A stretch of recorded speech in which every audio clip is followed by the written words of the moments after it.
Welcome back in, guys. Jake Ellenbogen Live Show. I am back, and we're going to be discussing the Rams and Cowboys joint practice today. If you guys didn't know, we were able to actually watch some of it. Actually, I think all of it was televised, but by some of it, I mean you could only see what the cameras wanted you to see. And it was only on the Cowboys Twitter. So, or not Twitter, it was on their YouTube. So, because it was only on the Cowboys YouTube, it was fairly Cowboy-centric. I am going to pump the brakes before I actually, before I'm critical about the Cowboys media when they're the ones that actually put the thing out. The Rams media did not. I'm not going to trash the Rams media, but I will just say I think it was a missed opportunity. I think the Cowboys media definitely did it the right way, and so shout out to them. Regardless of Cowboys-centric nonsense, or whatever you want to call it, they're the only reason we have this content today. The only reason we were able to see most of what we saw. So we're going to get into it. I'm going to give you my thoughts, my takeaways, what have you. I'm also going to be answering your questions, your comments, your concerns, and we're going to have some fun on this Saturday night. Feels weird because I was off of work the last, it was Wednesday, Thursday, and then I went back to work on Friday, so it's really thrown me off. It feels like a Sunday. I'm not going to complain that it's a Saturday night, and I'm here with all of you amazing people, so, I mean, what better, could this be, right? Next week, just so you guys know, I was able to tell a few people that were in on the live stream. We were doing it went extremely well.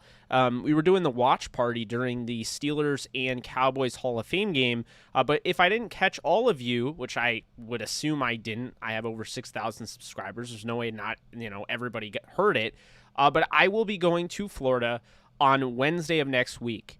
I'm going to try to put out as much content as I can, but I'm really going to focus on my trip because I really want to see my grandfather, and it's all about seeing my grandfather. So that is a big thing for me right now.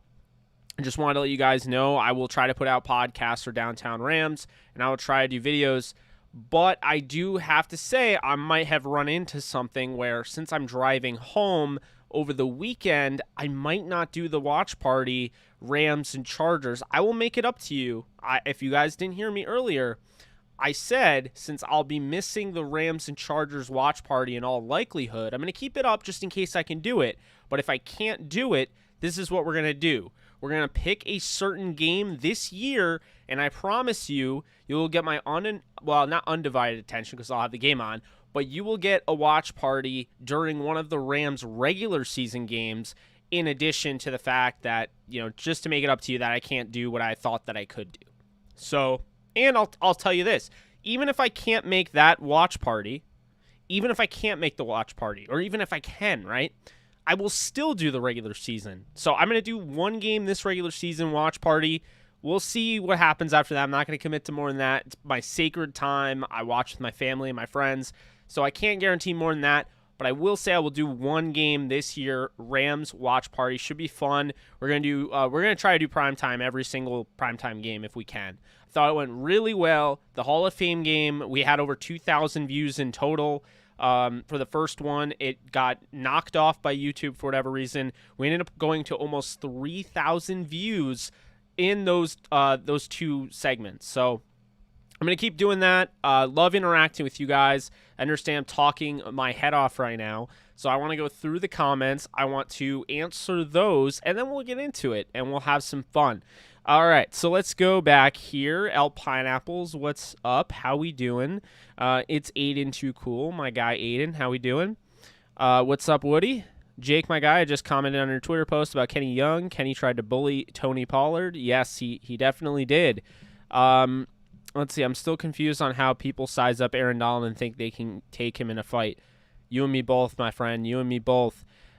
What's good? Holden, how we doing? Kenny Young was just punching the ball out. I didn't see anything wrong with what he did. I don't know about that, but I mean, it's kind of hard to see from that angle, but it definitely looked to me like he punched him. Ray, what's up? Definitely hit the like, guys, if you like this. It does help with the algorithm. It spreads it all about, and that's how we find more and more people. It's how we continue to grow. So it does help. So thank you guys that do hit that like button. Hard Knocks should be interesting. Yes, I will be watching Hard Knocks. Probably the only episode I'll watch.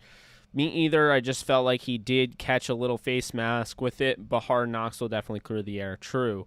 Those announcers for the Cowgirls said their defense was ahead of our offense. I think what they meant by that is that their defense in general is ahead of the offense. I kind of understood what they were saying. I understand with what you're saying as well. Again, the announcers weren't perfect, but I thought that they were pretty solid. Considering the fact they're obligated to make it a Cowboys-centric, telecast. It's not really their fault that the Rams either refused to or chose not to. I will say, with all due respect to them, I'm not trying to burn any bridges, but I don't think just, some, collective feedback here. I don't think the Rams, if you ever see this, I don't think doing a post-game or post-game show after the fact is better than streaming the practice for the fans. I think we have an amazing fan base, and I think this fan base is continuing to grow, and I think the last thing you want to do is stunt that growth by not showing them those types of things. We didn't get it last year. There was COVID last year, so we didn't even get a preseason. So I think the least they could have done was shown us that, but regardless, the Cowboys came through, so shout out to them for that. Let's see. Champ from LA, appreciate that. Cowboys fans thought it was the Super Bowl. Cowboys media, they talked through the whole thing. I do agree with that to an extent. I found it really irritating. First off, the camera angle. Again, I'm not trying to hate on it too much because they're the only ones that actually did it. But I didn't like the camera angle zooming in on Stafford or zooming in on Garrett Gilbert. I want to see the whole field. I wish they would have shot it like it was just we're watching the game.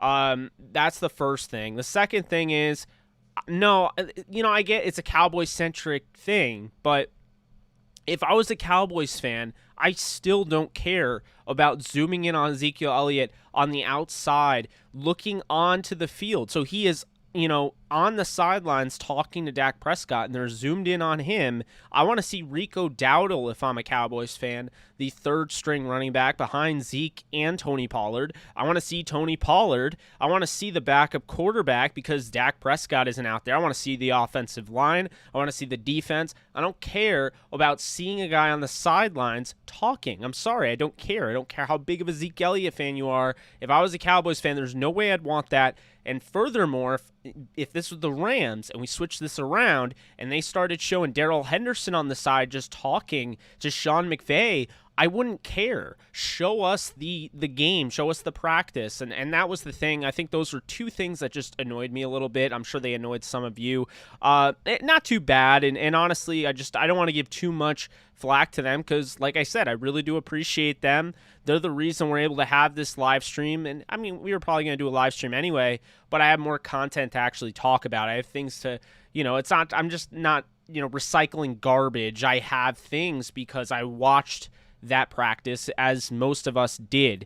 Okay, once again, I'm concerned with David Long. I think he's an absolute liability, even though he was covering a great wideout in CD, but he couldn't hold his jock.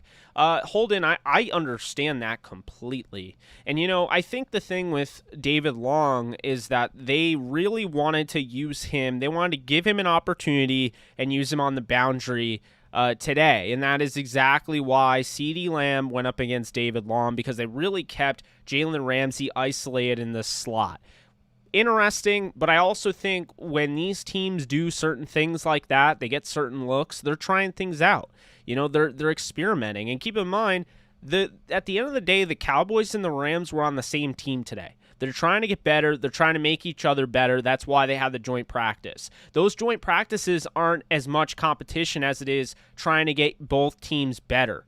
It's kind of a collective effort. That's why they hate fights like that. They don't want to see that because they feel like that's kind of taking away from, the good things that they're doing and how they're building. I'm sure Sean McVay and Mike McCarthy get along well. We know that, of course, two owners there, Jerry Jones and Stan Kroenke, get along well. So they don't really want to see those types of scuffles. It happens. You're playing football and it's hot out. It's in August. But ultimately, and they do the joint practices to help both teams. So when the Rams are trying to get different looks, so are the Cowboys and vice versa. So that is why you saw Jalen Ramsey in the slot. For whatever reason, they wanted to get a glimpse of David Long on the outside. And unfortunately, they found, today that he is not ready for that. Can he play on the inside? Probably. But I'm not 100% convinced he's the number 3 guy. You saw the ability from, a guy that really joined the team not long ago in Kareem Orr, who is a UDFA, was originally with the Titans. Kareem Orr had a really good camp from what I've seen and what I've heard, and, he followed it up today with 2 huge pass breakups, originally from Chattanooga. So, it's a big deal for him. He's trying to fight to make this roster, but even further, maybe he's a guy that can kind of, carve his way out, maybe the cornerback 3 or 4 spot. I think, Dante Dion, maybe I overrated him a little bit. I like him, don't get me wrong, but I saw more of Kareem Orr today than anybody. Well, of course, Jalen Ramsey was doing his thing. But that's just it, though, Holden. I am a little concerned with David Long. I've said that for a while. I'm not 100% convinced that David Long is ready to go, and we won't know until we know, but I'm just saying. I mean, preseason will tell us a lot, but David Long needs to be ready because, Troy Hill might have actually been a pretty big loss, and I've been a big Troy Hill fan for a while. So if they can't, replace him, then now you have a weakness in the secondary when you really didn't think you did. So 3rd-round pick and David Long, you hope to get a lot out of, and you hope to get a lot of value out of, but sometimes those just don't come to pass, and I guess we'll find out with him. The Cowboys, what's up, Renee? The Cowboys looked good today, had a lot of success, was able to run out, inside, outside, made a few plays behind our line of scrimmage, picked off Stafford. Cowboys looked good today. No, you're right. I mean, I thought, both teams did a little bit of everything well, and, both teams struggled, at times. I think the Cowboys definitely, I think they looked better than the Rams. The best thing I would say is, look, regardless, I'm not going to put too much stock on who won I'm not going to put too much stock on who won. Let's start off with the air quotes. Who won a joint practice with a scrimmage that they weren't keeping score of in the middle of early August. It's like I'm not going to do that, but I will say this. I think the Rams, if they played the Cowboys at full strength, both teams are at full strength, the Rams would win by a touchdown and a field goal, maybe even 2 touchdowns. I think it'd be comfortable. I think the Rams are the better team than the Cowboys, but I do think the Cowboys look good today. I think you get, some great things out of CeeDee Lamb, who shows you he can be a number 1 wide receiver. You definitely saw some great things out of their running backs. First off, just look at Tony Pollard. Tony Pollard's a big-time player, and I think, he's closer to Ezekiel Elliott and talent-wise than people think.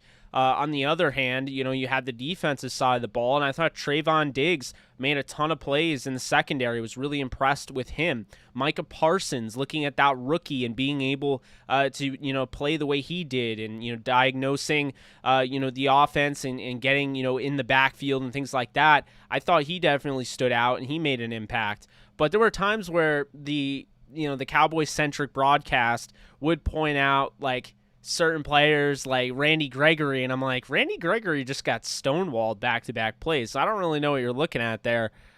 Just, a few funny things, but all in all, though, I thought the Cowboys had some standouts for sure, and Michael Gallup making a hell of a catch in the end zone, back shoulder fade, goes up and grabs the football on a really nice play, beautiful coverage from Darius Williams. He was just able to hold on to it. So I do have to give the Cowboys credit. And we'll go into the Rams a little bit. I just want to keep answering your questions, of course, and going over your comments. But that's all I'll say in that regard. They mainly showed mostly Cowboy plays. That's true. I mean, there was a lot. Long needs reps, but he's not the best man-to-man. That's true. Use that as a break, Jake. You don't got to post anything when you go to Florida. I know it is my time, but, I have this I have this content fever. You guys know that. CD shook Jalen Ramsey today, too. Do you want to sit Ramsey, too? Yeah, but the difference with that, it was cover 3. Jalen was never supposed to go outside. He didn't have him on, in man-to-man. So that was really a zone type of play, and that's why CD was wide open. I don't put too much into that.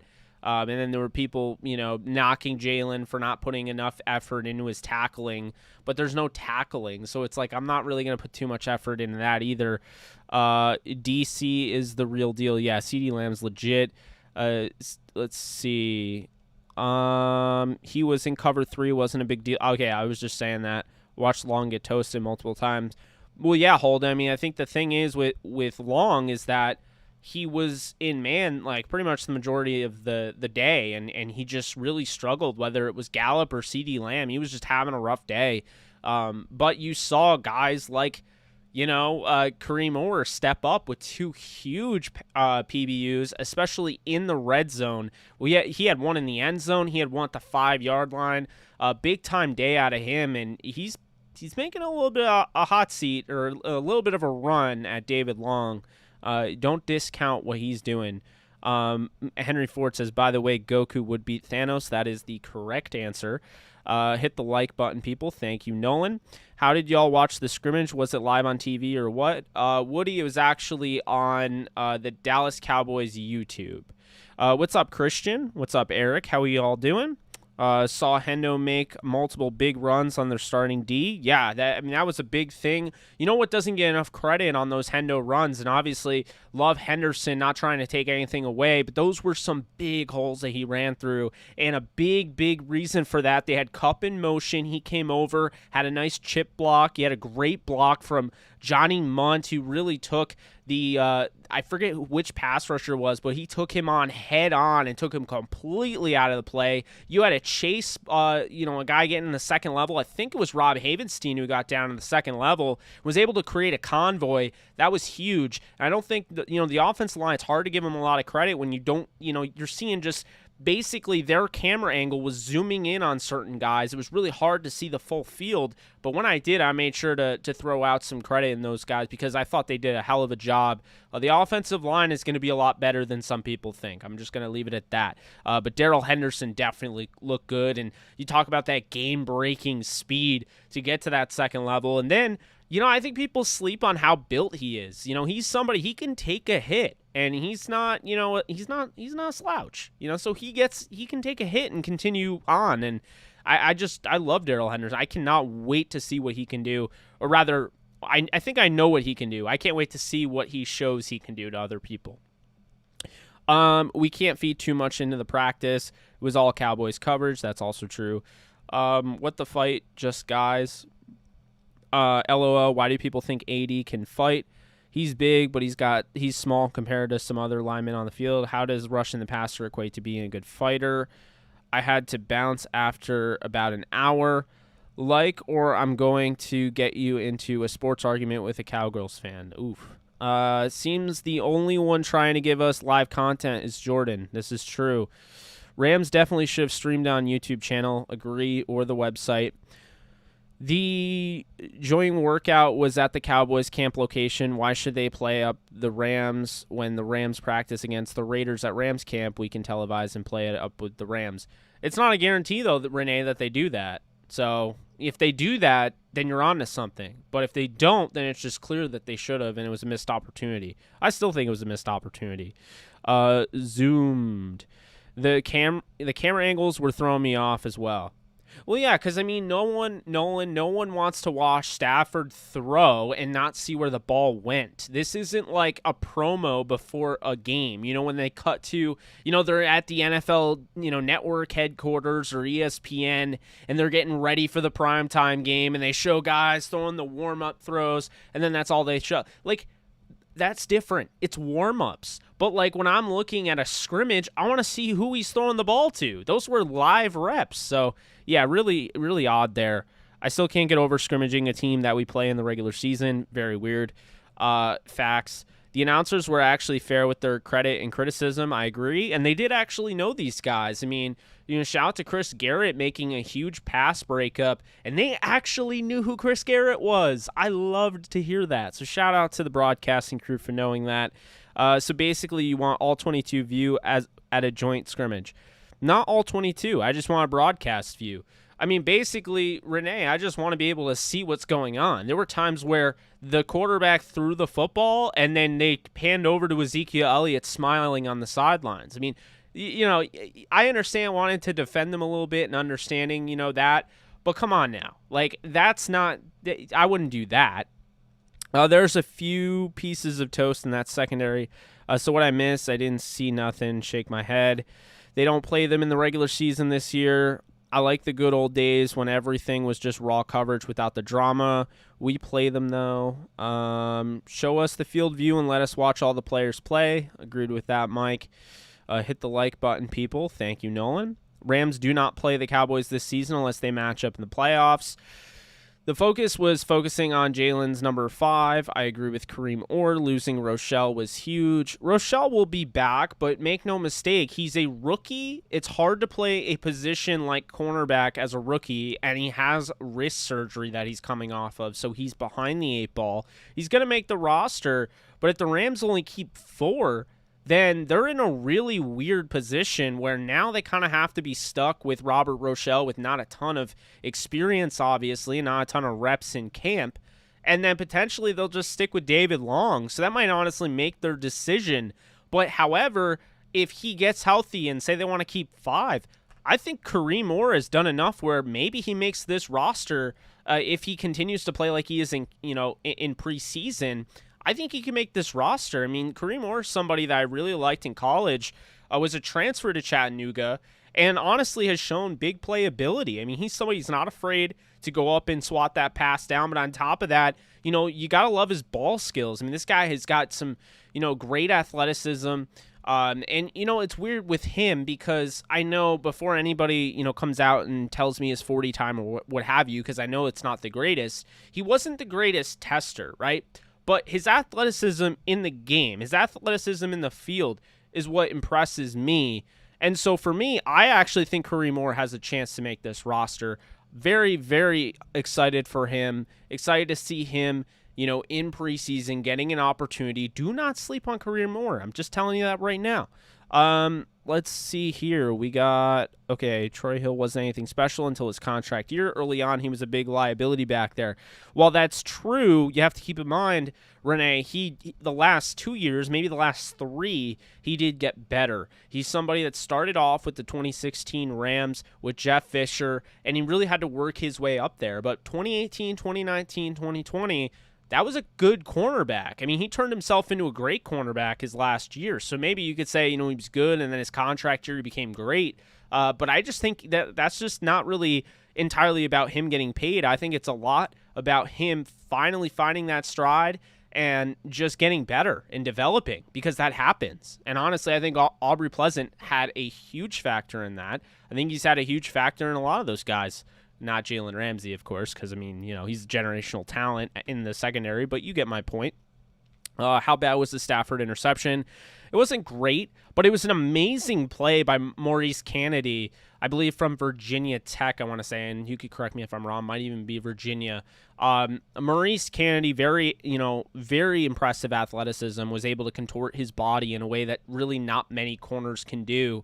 And Stafford, I see what he was doing. He was trying to get to Higbee, trying to thread the needle, and honestly, he might have gotten it through, but Kennedy has such a great, he has just such great athleticism, and he was able to basically stifle the pass and pick it off, and like I said, contorting his body. It was a really hard pass to make a play on, and he was able to do it. Let's see here. We have, it took Hill 4 to 5 years before he learned how to cover. How did Ernest Jones do, shedding blocks, or was sucked up a lot? Great question. Unfortunately, I didn't see Ernest Jones much at all. Again, it's hard to really, you know, find these guys because, well, as much as I appreciate the telecast, we didn't really get a ton, we didn't get a ton to see those guys. I mean, when they looked at the other, the second team, those guys, they were looking at Bryce Perkins. They were looking at Raymond Calais. They were looking at Jake Funk. They were looking at Landon Akers, who had a good day. J.J. Koski. They weren't really looking at the defense as much from what I gathered. Let's see here.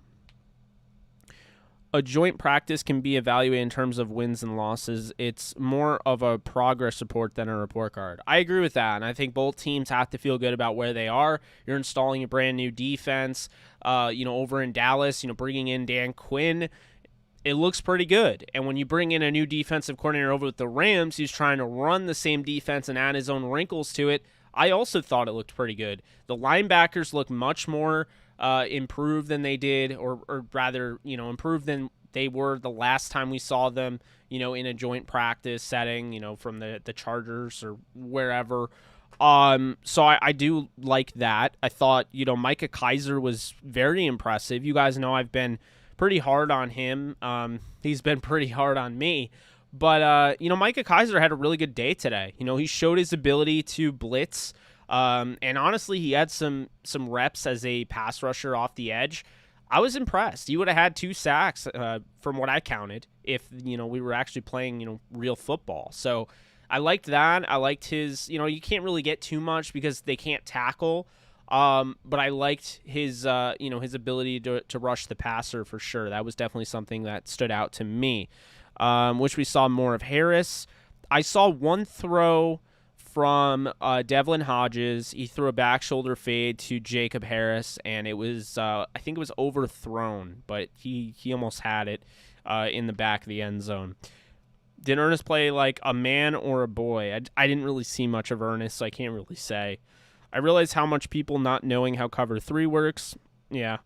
I think the Cowboys' first-team offense is the best thing for our secondary to practice against. They're so deep at wide receiver. I agree with you, Scott. I think that's a huge thing, and that's why I was so interested in this, is because while the Rams have, a great 1-2 punch at corner, there's a lot of uncertainty there. You have guys like Bronte Harris who they've been getting some run as the, cornerback 3 in opportunities. And, you have Dante Dion who's been around. You have David Long who's been around. They added Kareem Moore. They added another guy. I totally forgot his name. But they added him. He was originally a Cowboy. He made a few pretty solid plays the last time the Rams played the Cowboys in preseason with John Wolford at the helm. So, I do like, having that ability to go up against those guys. I mean, obviously Amari Cooper was out, but CeeDee Lamb's a wide receiver 1. Gallup is a high-end 2. And then you had, other guys like Cedric Wilson and Simi Fehoko and Noah Brown that gave these guys a little bit of a run for their money. Smaller corners having to go against bigger, more physical wide receivers. It's all good, when it comes down to it. I like Kareem Moore. I was waiting to hear about him at camp. Same here, and it seems like, he's having a good camp. Our O-line looked great. O-line was moving bodies for real. I think Troy Reeder is our best linebacker. I definitely agree with you. He had a few plays that definitely stood out to me. Hopefully our O-line does well this season. Carberry getting the boys right. But Jake, that's why Munt is still there. He blocks very well. Yeah, I always say this, and it's probably annoying at this point to you guys, but it's really unfortunate with Johnny Munt. What people don't realize is that he was a big-time athlete at Oregon. Very athletic tight end. Probably would have gotten drafted in the first 3 to 5 rounds. But unfortunately, he tore his ACL not once but twice. And so it really took away his explosiveness, and you can see. So that's why I love this guy, because he may not have that explosive, God-given ability anymore, but he's still able to carve out a role in the league. And the guys that want it that badly, they make it happen, and that is exactly what Johnny Munt has done with his opportunity with the Rams. It's been really impressive. When he made the roster, I was not shocked. He made a couple plays in preseason, but I was a really big fan of the signing because that's a guy that I liked when I was following him at Oregon. I hated when he went down with the torn ACLs, but I'm really impressed with what he's been able to do, and obviously, yes, he's become a very, very good blocker, and he's clearly the best blocker on the team. But can we give a shout out to Tyler Higbee, who absolutely stifled Randy Gregory at the point of attack? A 1v1. It wasn't, a one-on-one matchup where it was a drill, but it was actually during, a couple of the plays. They went 1v1. Higbee won every matchup I saw. So, again, it's hard to see everything, but I thought Tyler Higbee did a nice job and has really shown, he has taken the next step as a blocker. I mean, he's not just a receiving tight end. He is a true do-it-all guy as an inline.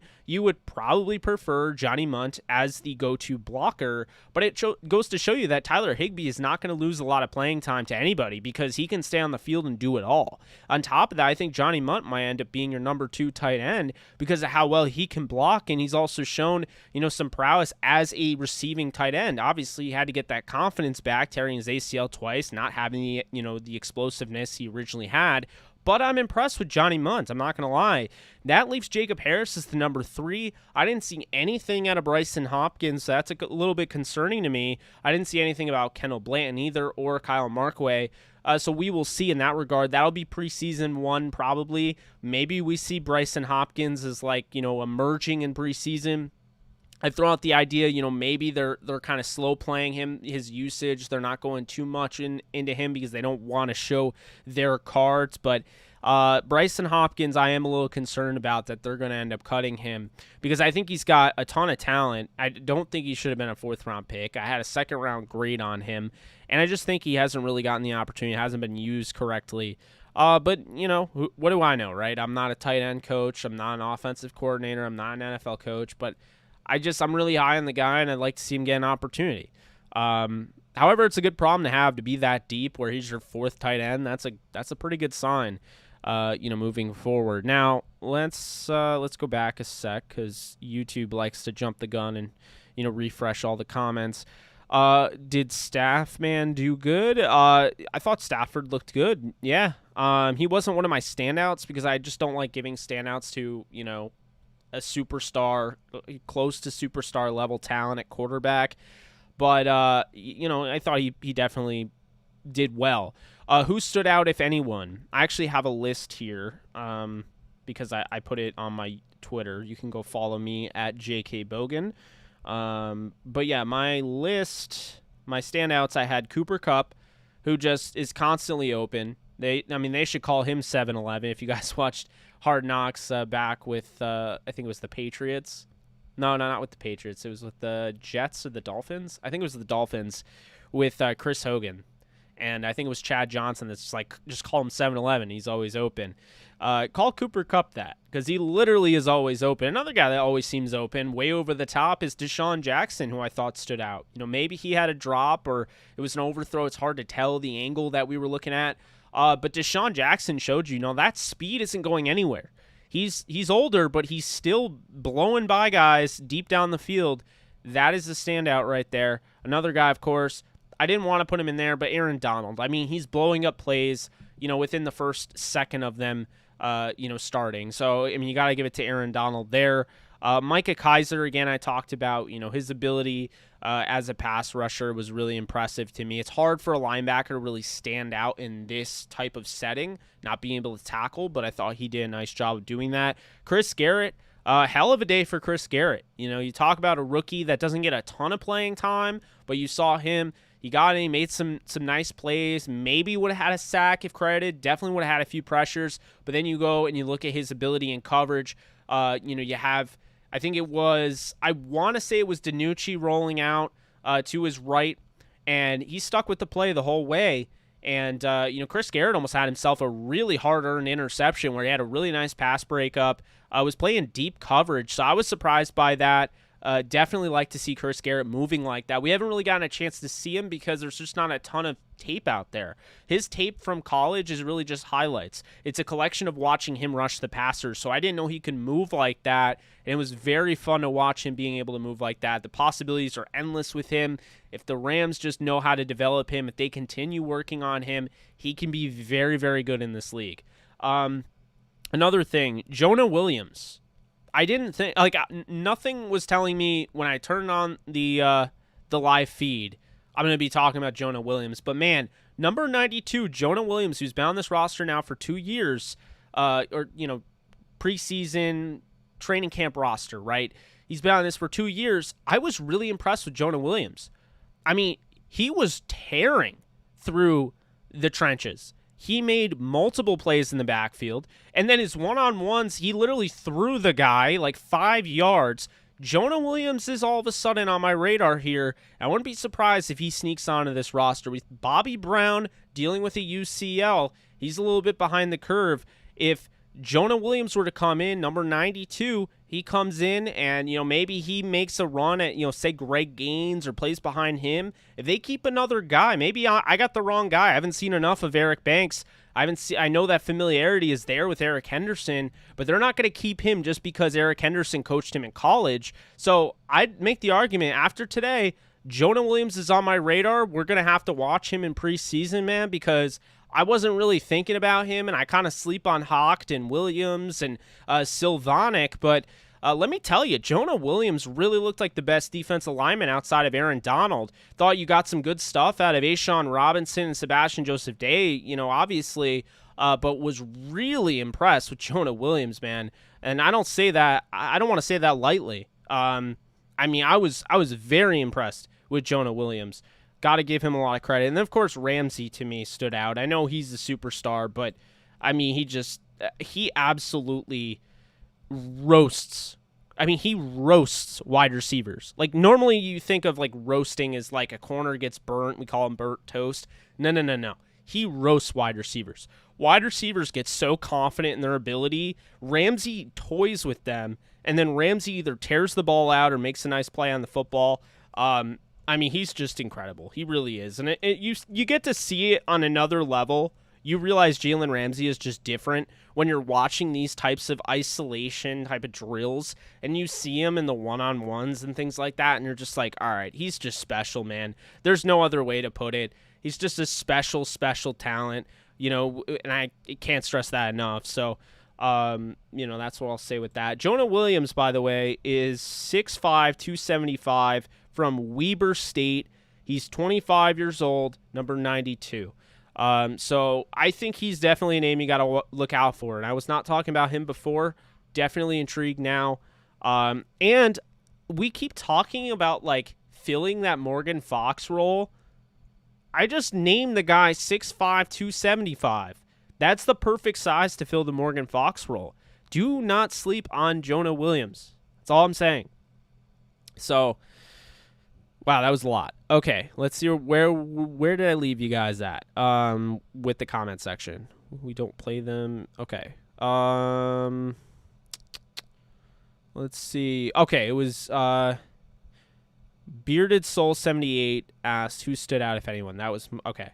So Cowboys had double coverage on D-Jax. That's true, and he still beat them. D-Jax still has burners. We don't play them, though. It was 3-game. Okay. He's sturdy for sure. They'll pan over to Stephen Jones talking at the booth like, fam, show us that practice. Exactly.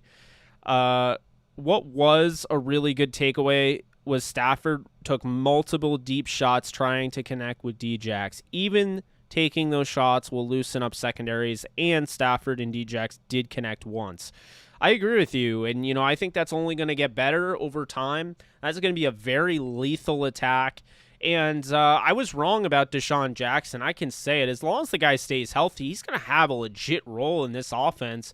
And it does seem to me like the Rams are going to want to use Van Jefferson, isolate him in the red zone like I've specified in the past. It's why I predicted 10 touchdowns for him. He's going to have double-digit touchdowns because they can rely on his strong hands and his one-on-one, just his controlled aggression as a route runner, and a guy that can just keep you off balance. And then those are the types of guys you want to isolate in the red zone at the goal line. If you're going to go with those routes, you have a pinpoint accurate quarterback in Stafford, and you have a very highly attention to detail type of wide receiver as a route runner in Van Jefferson. But make no mistake, Deshaun Jackson is going to be used as a deep threat, and it's going to be hard for teams to stop those. And honestly, there might be teams like so worried about that deep ball that they leave a very, light box in front, and a guy like Darrell Henderson just takes advantage of it. And I think that's entirely a realistic, proposition there moving forward. And wow, we have 92 people in here. This is freaking awesome. Actually, it's showing me 95. So I don't know. But appreciate you guys. Not bad for, late on a Saturday night. Let's see. We want to see the plays within the play. Anyone else read the chat in the joint practice and see all the delusional Cowboys fans? Oh my God, yes. I saw the chat. I don't want to hate on any Cowboys fans because there could be some in here, and I appreciate anybody that you guys know. Everybody's welcome to my channel. But oh my God, what the hell? I had to literally stop looking at it because there were people like, this is why the Rams are a poverty franchise and Stafford throws an interception. I'm like, what? So, yeah, it was rough, to say the least. True Jake, thanks anyway. No problem. Let's see. Yep, I was educating a few of them. Yeah, Kennedy played at UVA. Called it. You've changed your logo. Looks good. What's up, Ramley? Smash that like. Yes, please smash the like if you can. What's up, Nugget Rose? How we doing? What's up with David Long Jr.? Y'all got faith in this dude. Champ from LA. I have as much faith as maybe the coaches have in him. If they believe he's going to be the guy, then I'm going to have to roll with that. But I'm not super confident in David Long. I've been very open about that. I like his Twitter personality, but I'm not too confident on his play. But we will see. Again, I could absolutely be wrong. Only a fly would have seen it. Rams house, yeah, they thought they were the new best team in the league. It felt like can't wait for them to be trash. Billy Truix. Seriously, I saw one saying they're going 15-2 and Dak could be MVP. They're not going 15-2, and I love Dak. I think Dak is phenomenal, but I don't know if he's going to be MVP. Out of all your standouts, who stood out the most for each team? I think it was the CeeDee Lamb versus Cooper Kupp show, to be honest with you. I mean, I thought both receivers looked like number one receivers from what I saw. Now, I have gone on a limb. I've gone out and said on record, I think Robert Woods is a tick better than Cooper Kupp. But I thought on this day, Cooper Kupp looked like the best wide receiver of the bunch. And I thought CeeDee Lamb he looked like he was a different level. So the fact is that CeeDee Lamb is a second-year guy and looks like a 6-year vet. And that says a lot.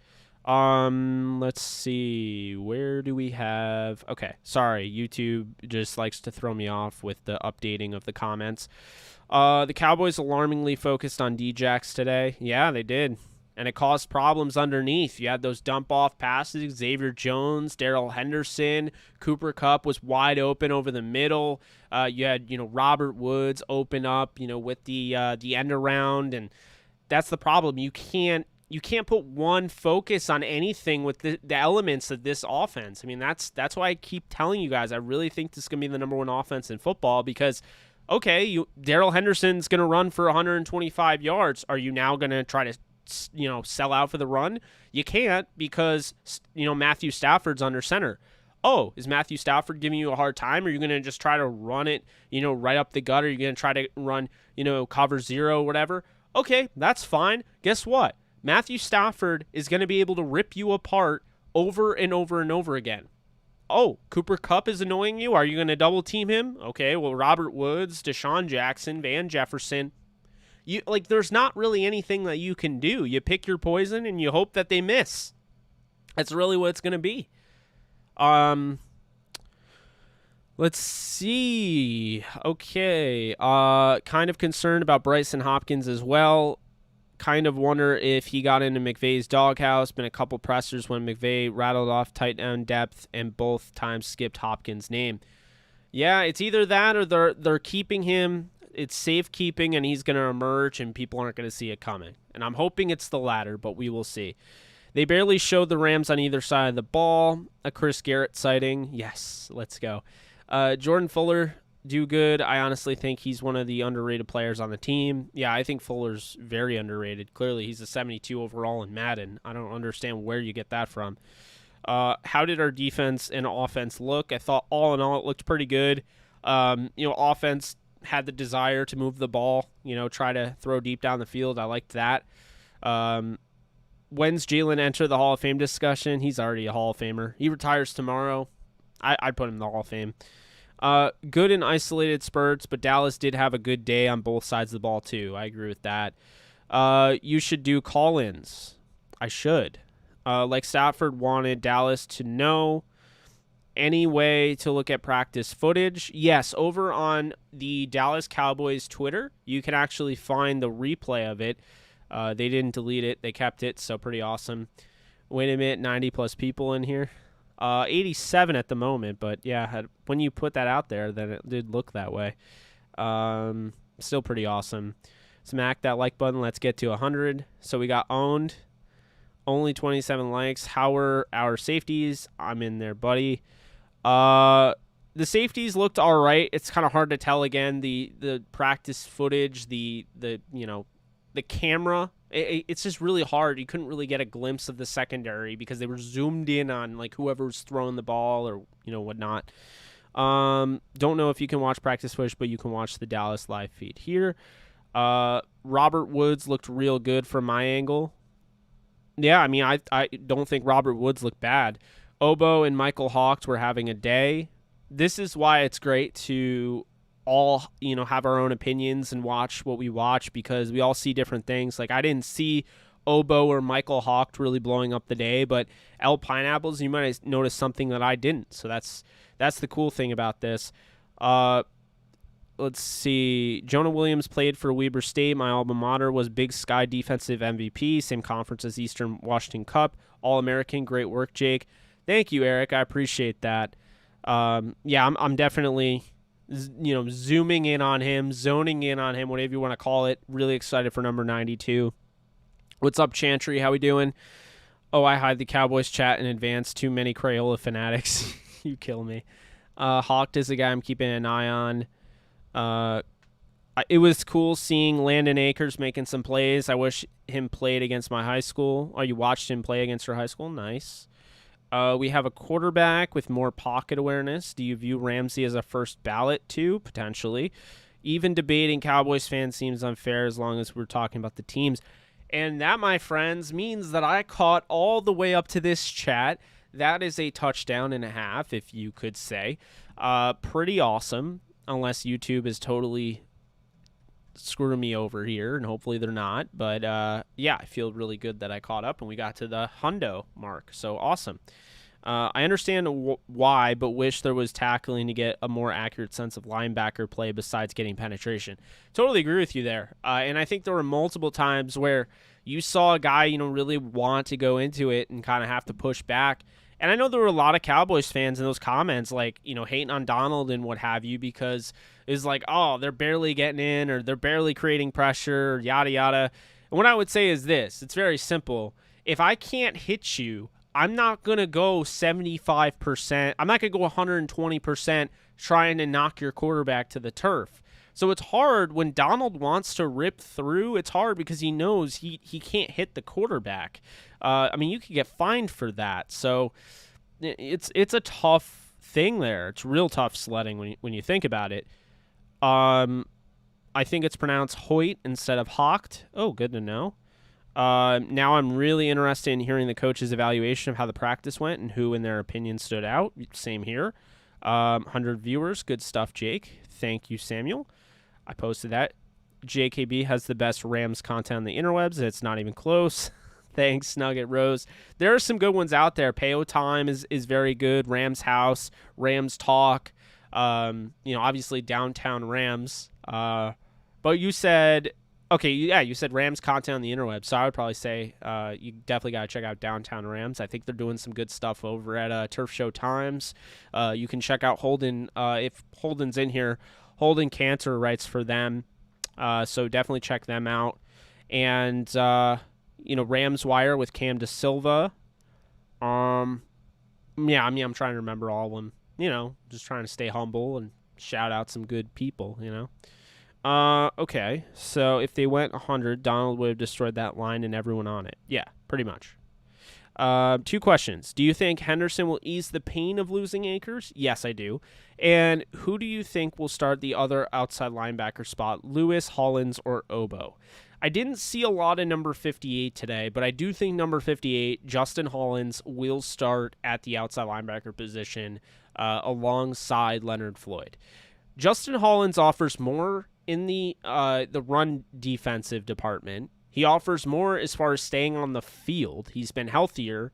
He offers more in coverage, and I think he's just a better all-around player. Lewis is all about projection, and Okoronkwo shows you every now and then. He's got a nice spin move and things along that nature, and maybe, a nice quick first step. But I think the more consistent factor is going to be using a guy like Hollins that, has had a bit, the ability to play inside linebacker as well as outside. I just think he offers more in coverage, and against the run, he just gives you a little bit of everything. Plus, he's younger. This is the East-West Shrine Game MVP the year he came out. He was a baller in that game. If he can get back to finding his stride the way he was as a pass rusher, he has a chance to be really damn good. So right now, I think he's an underrated player, and that's the guy that I would roll with. I think that's the guy ultimately the Rams will roll with to be the starting outside linebacker for sure. All right.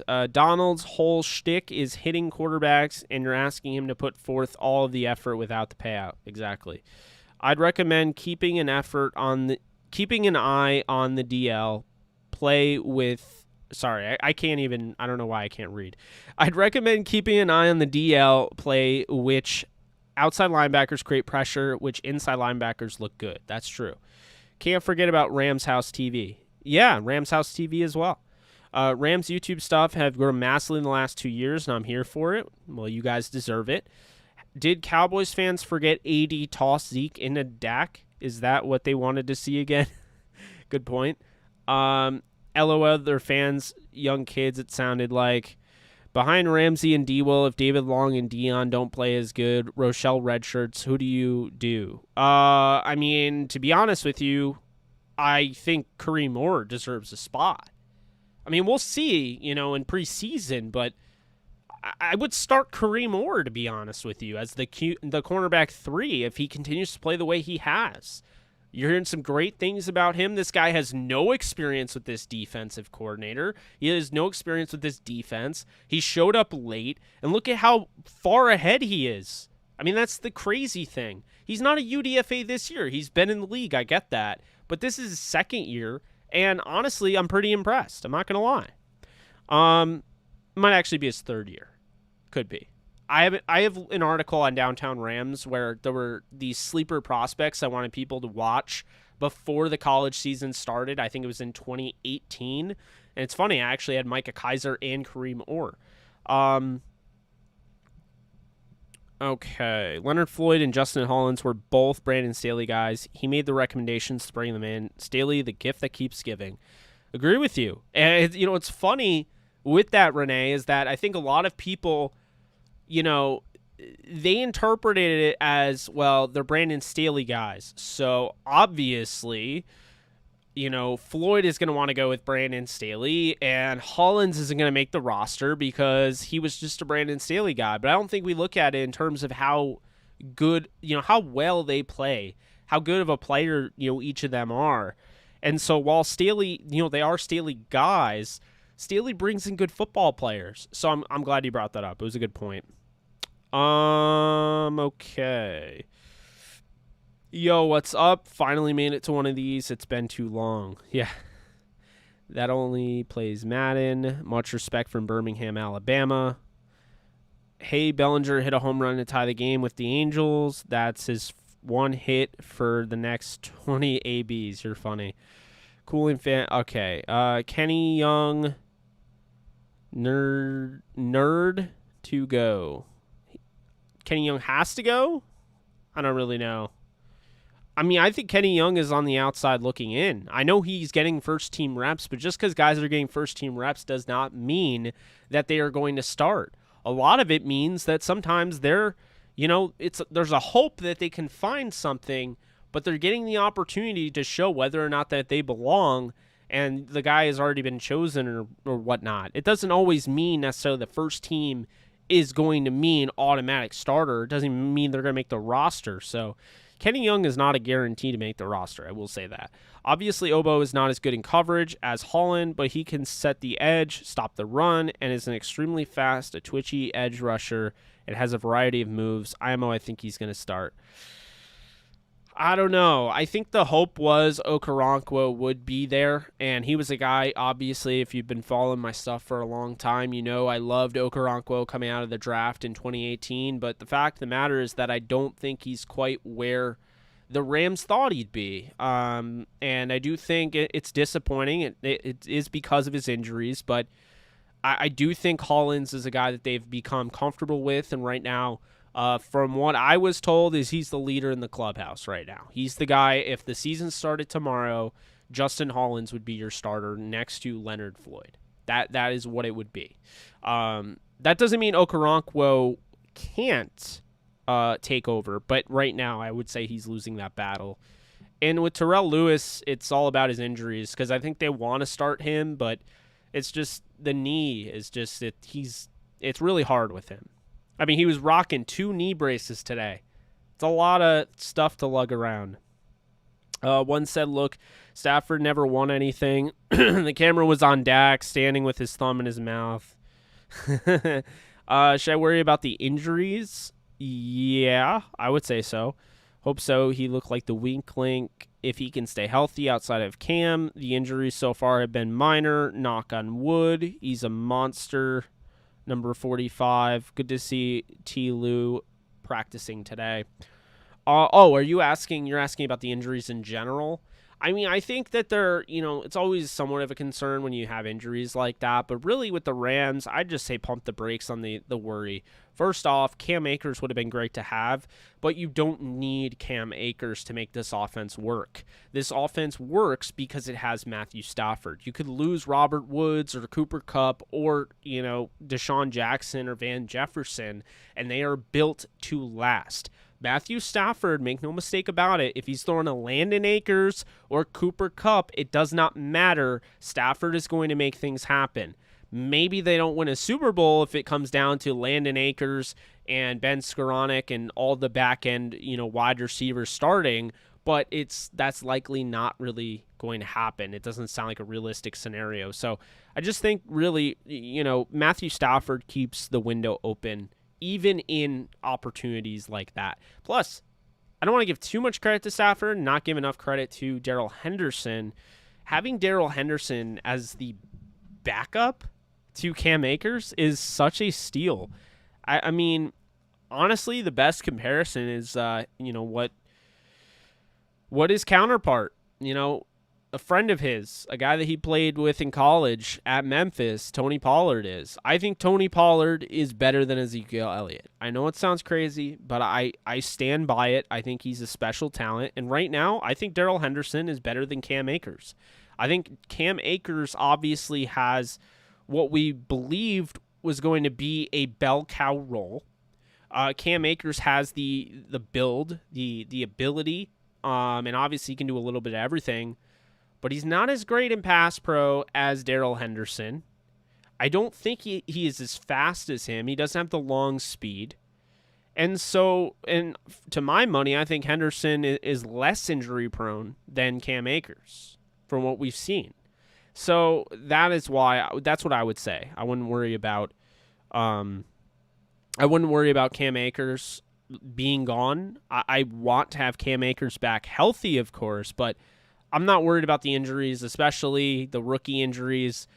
I came out with a video on it, and I basically said, look, the injuries, they suck, especially for rookies because they get behind the 8 ball, like Robert Rochelle with a torn wrist needs surgery on, and Bobby Brown with his torn UCL in his thumb, but it's not the end of the world. They'll likely be ready for week 1, and even if they're not, they weren't drafted to make an impact this year. To play, maybe.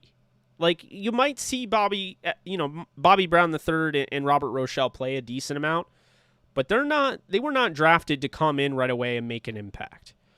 This draft was for the future. I can't stress this enough. This draft was basically Ernest Jones, who could start, and Jacob Harris could potentially have a significant X-factor role in the offense. But make no mistake about it, this draft is exactly why it's not just the Rams are in win now. The Rams are trying to make sure they're built to last. It does not matter if you put a heavy emphasis on a team for this year.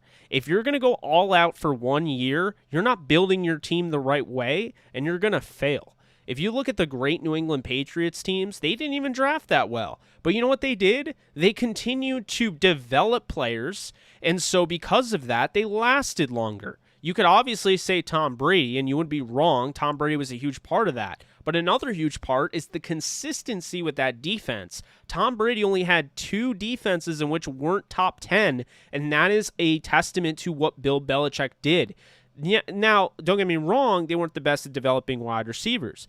But when you talk about trying to stay around and being a dynasty, defense matters. And furthermore, what matters even more is continuing to develop players and not just have a bunch of stars, and not just have a bunch of weathered veterans, having guys that can grow. And that's exactly what the Rams were trying to do with this draft. I didn't realize it at the time, but when you look, Tutu Atwell, he's about your 5th receiver on the roster.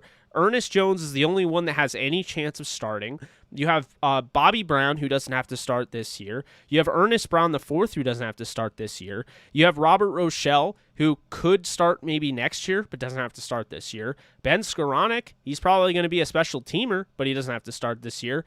Jake Funk, he's running back number 3, but was supposed to be running back number 4, and maybe even 5, if not for Cam Akers. He is not going to start this year.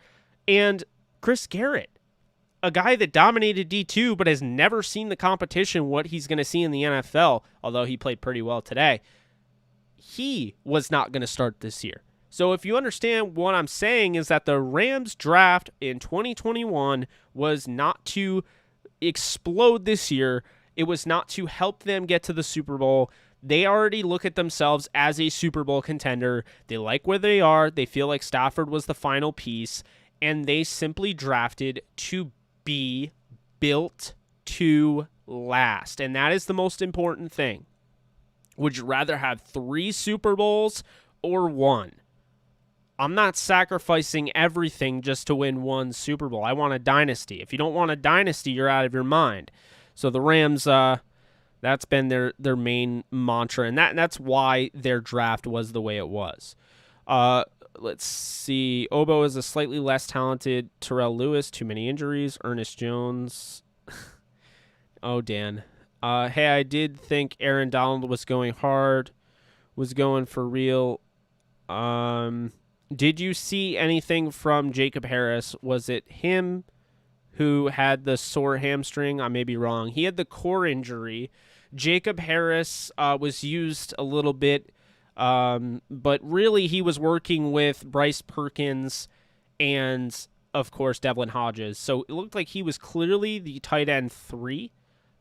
But we didn't really get to see a whole lot because they just didn't really show a lot of the Rams offense on the number 2 offense. They showed the number 1s for sure. They didn't really show the number 2. Oko will have a role, but the Rams want to continue to run Staley's scheme, and his scheme prefers length on the outside. Floyd 6'5", Holland 6'5", Lewis 6'5", Oko is 6'2". Enough said. That's true. That is true. Length is very important on the outside. Darrell Henderson is a shorter Dalvin Cook. That's interesting. Did Paris Ford play? I did not see number 43 in coverage today, but that doesn't mean he didn't get in. I'm just saying this would be a bad year if the injury bug hit us like the 49ers last year, but I could be freaking out over nothing. Yeah, I would honestly say the Rams would. They have enough depth where they'd be able to last it. They wouldn't want it. Preferably, you would never want injuries, but they would be able to last it, I think. Hell yeah, Henderson is better than Akers right now. Akers has a torn Achilles. Smart, of course. Of course, that would be your response, Renee. What happens next season if Henderson breaks out for a huge year? Does Akers become a backup? I mean, I think there's a very good chance that Akers does become a backup. Now, he wouldn't be a traditional backup. It would be like what you're seeing with Marlon Mack, who also tore his Achilles. He was the starter. He had a very good season for the Colts, tore his Achilles, and then they drafted they drafted Jonathan Taylor. They had Nyheim Hines, and now he's part of a tandem. So, we'll see. It'll be really interesting to see how well he does this year. Great question, Scott. And, of course, okay, McVay recently was asked specifically about the tight ends. He said Tyler and Johnny looked good. He added Jacob Harris, but then the other guys are putting in work. Not good for Hopkins. No, I agree with you there. Let's be real. Connor Williams got into the head of Donald. There's no shame in that. Zeke is going to surprise a lot of people this season. I wouldn't I don't know if he got in the head of him. I just think Donald is kind of like, he just likes to throw people. I mean, that I don't think he was too worried about Connor Williams. Connor Williams hasn't really proven anything in this league, so I wouldn't really say that. Stay low, shed through the blocks, London Fletcher style, Reader Jones. EJ probably did good, but the cameramen were doing some Born Identity shaky cam, so he missed all that. Not just Born Identity, Nolan. I would say, what's the word? The Cloverfield? You guys ever see Cloverfield? Oh my God.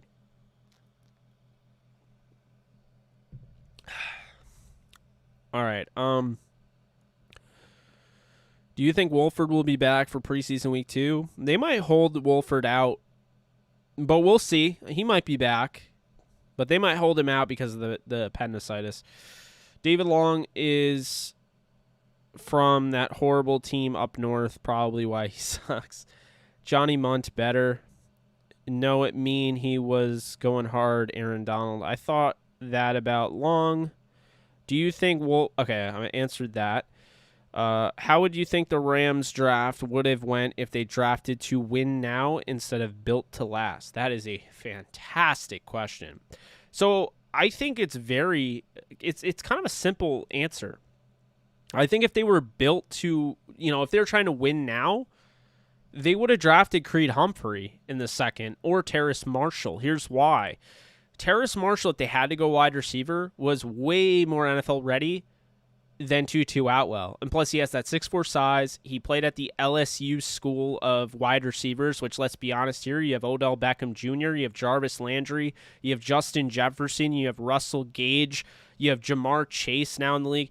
Yeah, LSU is wide receiver U. At least they're up there. So getting Terrace Marshall, you wouldn't have had to worry about such a huge learning curve. 1. 2, with Creed Humphrey, is that you could have kept Austin Corbett at guard, not worried about Blythe at all, and not even bothered signing him, and drafted Creed Humphrey to be your center. That would have been a win now approach. Another probably would have been getting a pass rusher, because let's just face it. The pass rushers on this team, aside from Justin Hollins, there's a massive bunch of question marks. Justin Hollins, I don't think, has many question marks.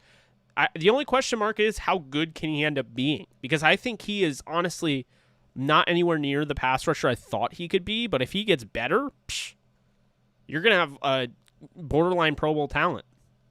So I think getting a pass rusher would have made sense.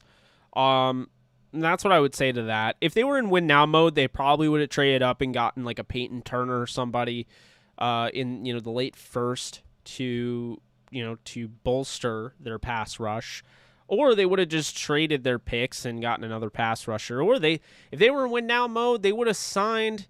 I guess they are technically in win now mode, but if they were in win now mode and weren't trying to be built to last and just focusing on that, then they would have signed Justin Houston or Melvin Ingram. I mean, let's call it like it is. So that's what I would say in that regard. But I'm glad what they're doing, I'm okay with. I would have liked one of those guys for sure, but I like what they're doing right now. Who do you think they would have drafted? Hope Cam the Ram comes back stronger. Me too. The Rams drafted to fill many holes. They are going to pop up after the year. The Rams have 20 guys up for FA and are over the cap. They're going to lose a lot, so the draft will fill many of those holes.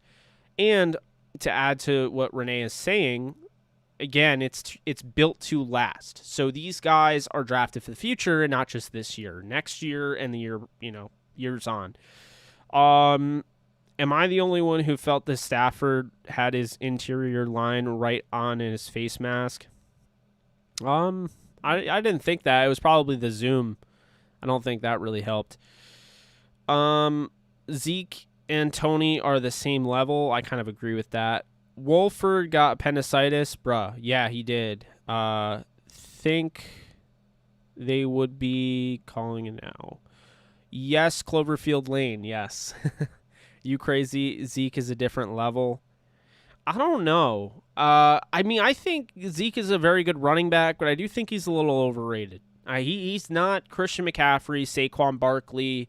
He's not, Todd Gurley as in his prime before the knee flared up. He was, but I think Ezekiel Elliott's fallen off a little bit. I mean, I know he looked good today in this the training camp or practice or scrimmage, whatever you want to call it, but I'm not putting too much stock into that. I do, however, think Tony Pollard has shown in games that he's got explosive ability and the home run hitting ability that Ezekiel Elliott just doesn't have. So, I mean, I think Pollard is right up there, and I think he's going to have a really good year. If the Rams drafted Terrace Marshall, he wouldn't play. He isn't going to leapfrog Woods, Kupp, or Jefferson, and his wheels aren't fast enough to fill the deep role. He would have been a wasted pick this year. I disagree because Terrace Marshall ran a 4.4 at 6'4", so I don't think the wheels aren't enough to fill the deep role. I mean, he might have given Jefferson a run for his money, but I'm just saying if they were going to go with a more NFL-ready wide receiver, Terrace Marshall made the most sense. Should we have signed a pass rusher in free agency? If you're asking me, yes, but we'll find out. Jake, can you get my footage of Bobby Brown from today? Can you get any footage of Bobby Brown from today? Bobby Brown wasn't playing today because he's coming off a torn UCL and he just had surgery on it, so he's going to be out for a few weeks. Maybe the no media coverage by the Rams was to focus on Isaac Bruce Hall of Fame induction. Be that as it may, they still had JB Long and Serena Morales at the practice, so they probably should have done something with that instead of the post-game coverage, which I just didn't really, I thought they could have done more.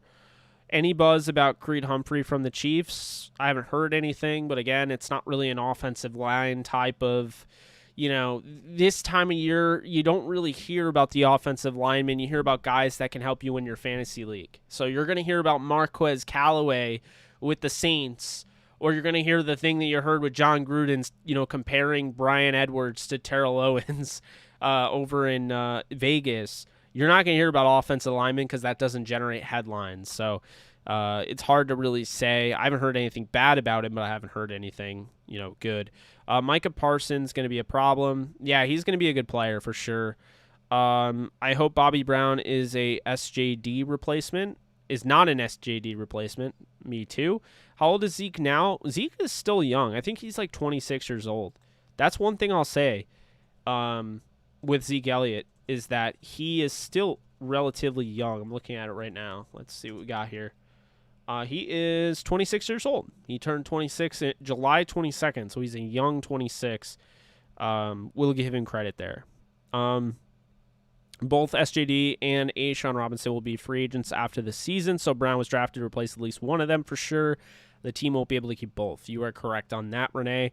Especially once A'Shawn Robinson gets a full season, not worrying about his health concerns, his health condition, and being able to go out there and play. I think he's going to have a really good contract, and I don't think he's going to be with the Rams again. But, I mean, we'll see. I really like him. I just think he's about to really break out and put himself out of that territory to be able to sign him.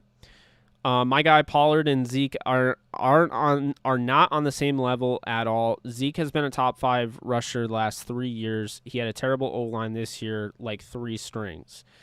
I'm talking right now. I know what Ezekiel Elliott has done, but I actually think a lot of people are sleeping on Pollard's ability, and I can't stress that enough. I think Tony Pollard is legit, can be your go-to guy, and it wouldn't be the end of the world.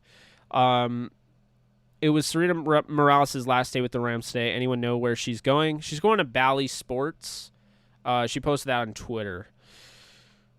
Should I buy into the hype of Jacob Harris? I think that's his name. So depending on the hype, I mean, I think because my video on Jacob Harris was that he's basically going to have like 300-something yards this year. He's going to have a few huge splash plays, but he's built for the long run. He's going to be the long-term, big-time player offering an ability that they don't actively have on the roster. So if you're looking for fantasy redraft, I don't see much value there. If you have the extra spot and say a best ball league, then, maybe, because if he has, a huge breakout game, say he has 140 yards, 3 touchdowns, something crazy like that, but doesn't really do anything the rest of the year, you'll get credit for that game. The DFS, he might be relatively cheap because he's not a number 1 or number 2 tight end, so he might be priced at, the minimum value. So that might be a guy you want to snag in DFS. Dynasty, absolutely, but as far as buying into him for this year as being a go-to guy, he is an injury away, but like Higbee would have to get hurt, and then I think he would get an opportunity. If Higbee doesn't get hurt or anything like that, I still think he's going to be, tight end 3 behind Munt and Higbee. But good question there. Zeke feels like he's 33. I don't know. He looked pretty good today. I will say that.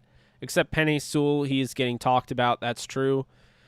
Several Eagles reporters and beat writers called today's offensive practice one of the worst they've ever seen, including poor decisions, interceptions, little separation by receivers, and sacks. That's a blanket statement. Jeez. I think we'll have the money to sign D-Will and SJD since we don't have the Goff contract anymore. Maybe. Ashawn dropped some serious weight, hired a private chef, really got himself in shape. He's positioning himself for a big contract, which means he's going to be way out of our ability to keep him. Agree. I will say Pollard is a lot faster. Yes, he is. Then you better tell that to overthecap.com. You think Tutu can handle of physical players in the NFL? He's going to have to. I am worried about him every time he gets the ball. I feel like he's about to get launched into the solar system. So, you barely touch him and he goes flying. It's like Tavon all over again. I don't think they'll be able to re-sign D-Will, but I do think they'll have a good shot at bringing back SJG. Graterol just blew away Otani. Overthecap.com is run by Seahawks fans. Not this year, but if they can put on about 15 pounds next year, he'll have a chance. What stood out from the Cowboys for you today? So I actually have a list on Twitter. The Cowboys standouts to me, CeeDee Lamb was, fantastic. I mean, I think he's, without a doubt, he's going to be one of the best wide receivers in football for the foreseeable future. So not a shock there. Tony Pollard definitely stood out to me. You saw the game-breaking ability once he gets to the second level. I think he's got some great pad level where I don't have to worry about him. He makes contact. He's still going to be able to break tackles. I saw him the first time I saw him at the Senior Bowl, and I was like, man, I don't know why nobody was talking about him. What Anthony Jones Jr. has done with that running back room at Memphis, I mean, it just says a lot. It's a factory out there, and Tony Pollard's one of a bunch of guys like Antonio Gibson and Darrell Henderson that are really making an impact. I mean, we'll have to watch Kenneth Gainwell over in Philly, but I'm definitely a big fan of Pollard, Lamb. I thought Elliott stood out too. There were a few plays where Elliott was really hard. He was running past some guys, and we always talk about the speed factor and how he doesn't have that game-breaking speed, but he was doing a nice job when he got to the second level. He looked like the fastest guy there. They had to kind of push him out of bounds or, whatnot. So I definitely thought he was a standout. Micah Parsons stood out to me. There was an issue lapsing coverage. Of course, we can't really tell. We don't know what play was called. But there looked to be a lapsing coverage a few times, for Micah Parsons, just zone coverage type of deal.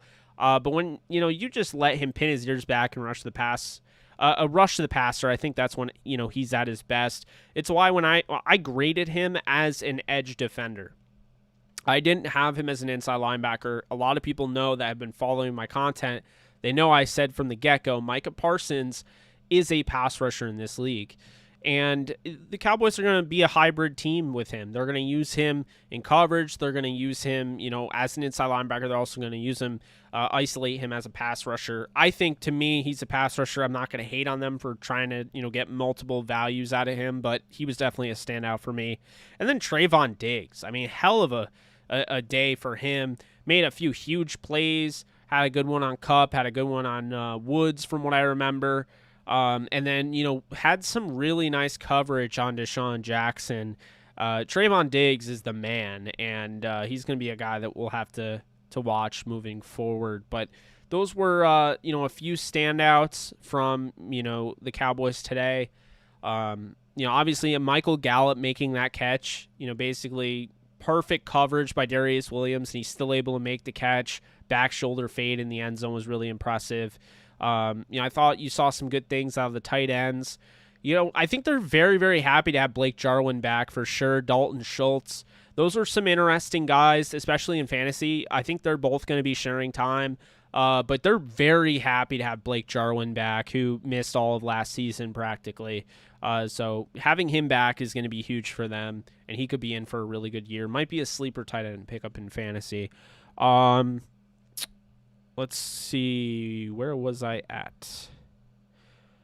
Did you see what the Lions reporters were saying about Goff checking down and not testing it deep? I did see that. I'm not really shocked. Does that mean their statistics are wrong? They're getting them from public records filed with the NFL office. Eagles writers need to worry about their own team. That should worry about that enough. Snead runs over the cap.com allegedly. I think Penei Sewell will have to be outstanding to match Tristan Wirfs' rookie year, though. Agree with that. Yeah, that makes sense. CD is top 10. Have a good night, fellas. New sub. Thank you, Jericho. Appreciate you. Rams, Lakers, and Dodgers run LA. If that is true, then it's confirmed the cap is a lie. What's your biggest worry with the Rams? Biggest worry with the Rams is, man, I think, I've said it's the pass rusher spot, alongside Leonard Floyd, the other outside linebacker position. But I actually really feel good about Justin Hollins. It's not the sexy pick that you would want. It's not like having Khalil Mack, but it's very nice. And I think Justin Hollins is going to be in for a huge year. So I'll say this. I think the biggest concern of mine is going to be the third cornerback position, because we saw today that David Long is susceptible to getting absolutely eviscerated by NFL-level competition, guys that he would be playing on the regular. So if they don't figure that out, that could be a thorn in the Rams' side. But I'm not concerned with the youthful exuberance of the back end of the secondary. I think they have 4 starters. I've said that. I've gone on record in saying that I think Nick Scott is a starter-worthy player. But that cornerback spot is definitely, number 3, is definitely going to be a concern moving forward, I think. We'll have to see who steps up. I'm hoping Kareem Moore can do it, or Dante Dion, or David Long proves us wrong, but I am starting to feel a little less confident in that position group. I know it's not related to football, but the USA women's basketball is up 90-70 in the fourth quarter in the gold medal match. That's pretty awesome. Shout out to the USA women's basketball team. How much the defense is going to slip under Raheem Morris? I don't know how much the defense will slip under Raheem Morris, but I still think this is a top 10 defense. I don't necessarily think they'll be the number 1, but maybe they'll get better over time and they'll have a chance to. But I definitely think that, I definitely think this is a top 10 defense.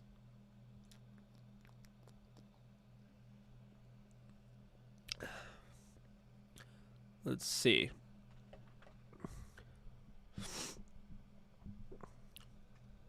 It just totally reset my... Really? Cooper Kupp. Grandma likes one of my posts about Kupp. Nice. We would have been able to run the ball today. That's true. In what order would you draft positions in fantasy? Ooh, this is a good one. Well, it depends. I mean, I think, if you're dealing with Dynasty, it's a whole different ballgame. If you're dealing with IDP, it's a whole different ballgame. I'll just talk in terms of the fact I've drafted about 9 teams already on Underdog Fantasy, which, by the way, you can go to Underdog Fantasy on your app, on an app, on your phone, or you can go to UnderdogFantasy.com. You type in DTR as the promo code. You'll get 25 bonus cash on your first deposit, at least $10. I use Underdog Fantasy. It's best ball. Basically, it's quarterback, running back, wide receiver, tight end, no defense, no kicker, and there's no roster management during the season. So essentially, best ball is when you draft 2 quarterbacks or 3 quarterbacks, and each week that goes by, your team is automatically calculated to give you the most points. So if I have Patrick Mahomes as my number 1 quarterback, I have Lamar Jackson as my number 2, and say I have Derek Carr as my number 3. pretty random. Then the first one, if Patrick Mahomes has 25 points, Lamar Jackson has 27, and Derek Carr has 30, Derek Carr is going to be the one that gets inserted into my lineup for that week, and I'll get the 30 points because that is the most on my team. And that is the way best ball works. So there are multiple avenues you can go. You can go either drafting, the first two running backs, wide receivers, tight ends, even quarterbacks. I'll say this. I wouldn't draft a quarterback early. So, L Pineapples, if you're asking how my draft order would be, I've been going with 2 running backs to start. So my go-to has been to get Saquon Barkley in the first round, and then get in the second, if I can, I've been able to do it in almost every league, get Najee Harris in the second, and then in the third and fourth, look at tight end. Maybe I go for Darren Waller, or maybe I go for, a Justin Jefferson or Keenan Allen or somebody along those lines. I want to go for a guy that gets a lot of catches because with best ball, it's a half point PPR league.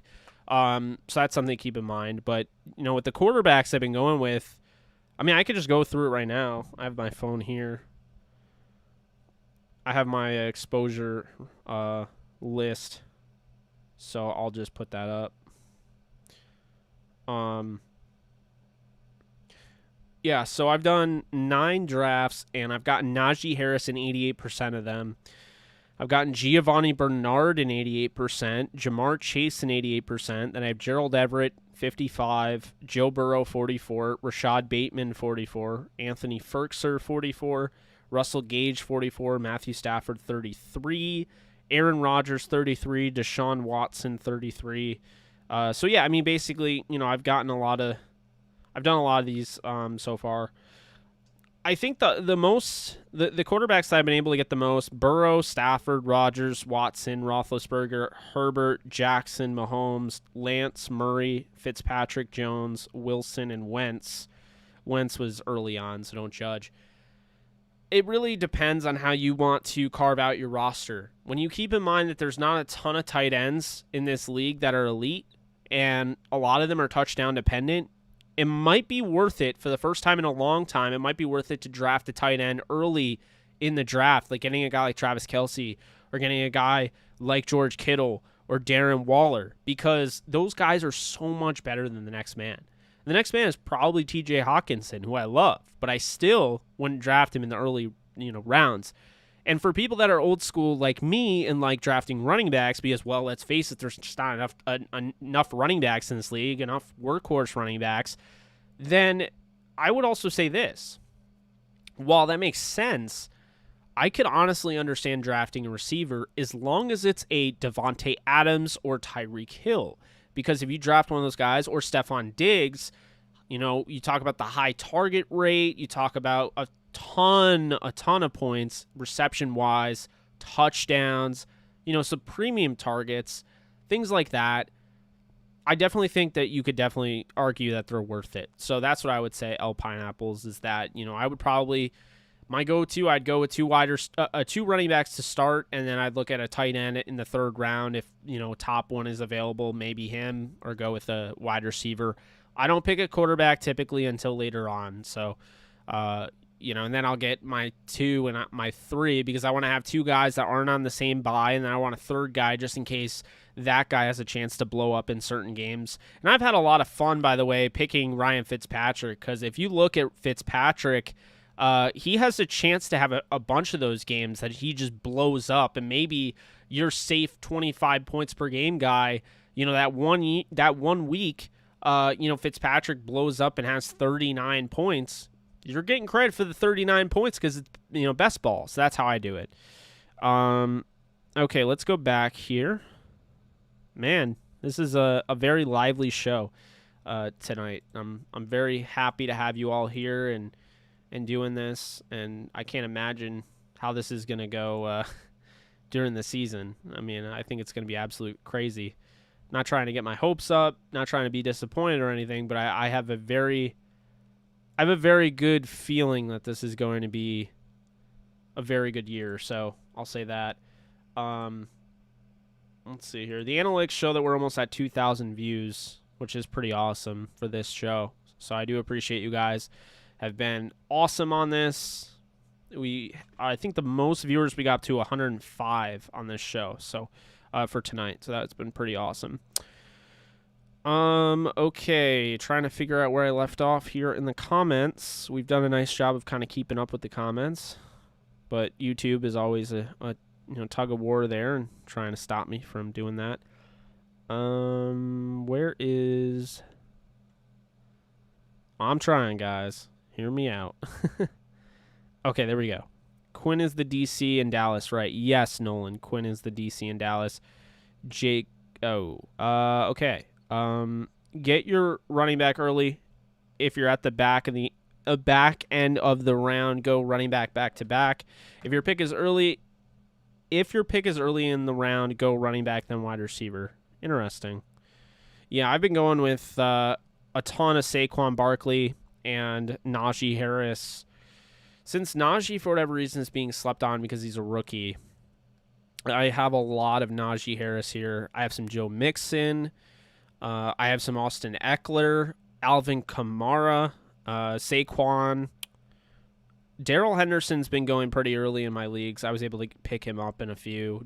Derrick Henry is awesome, but if you're playing a PPR league, Derrick Henry might not be the most valuable back you can grab. And in my opinion, the most valuable back you can grab, people might find me crazy for saying this, I think it's Saquon Barkley. Because as long as he plays this year, you look at the Giants offense, he has been like 85% of the Giants offense. I know they added Kenny Golladay, who's already having hamstring issues. He has a hard time staying healthy in general.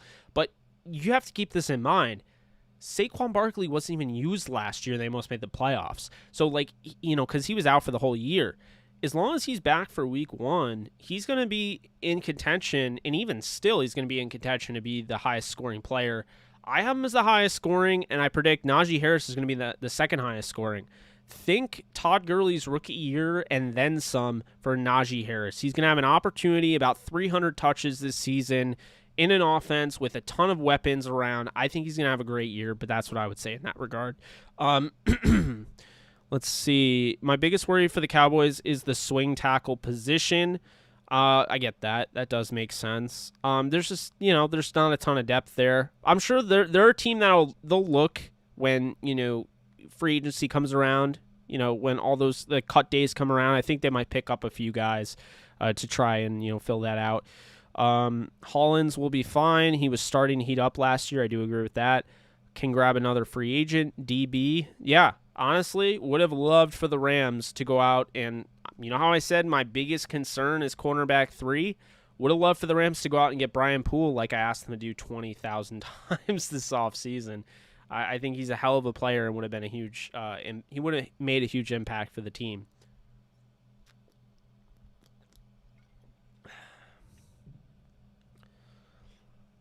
Okay.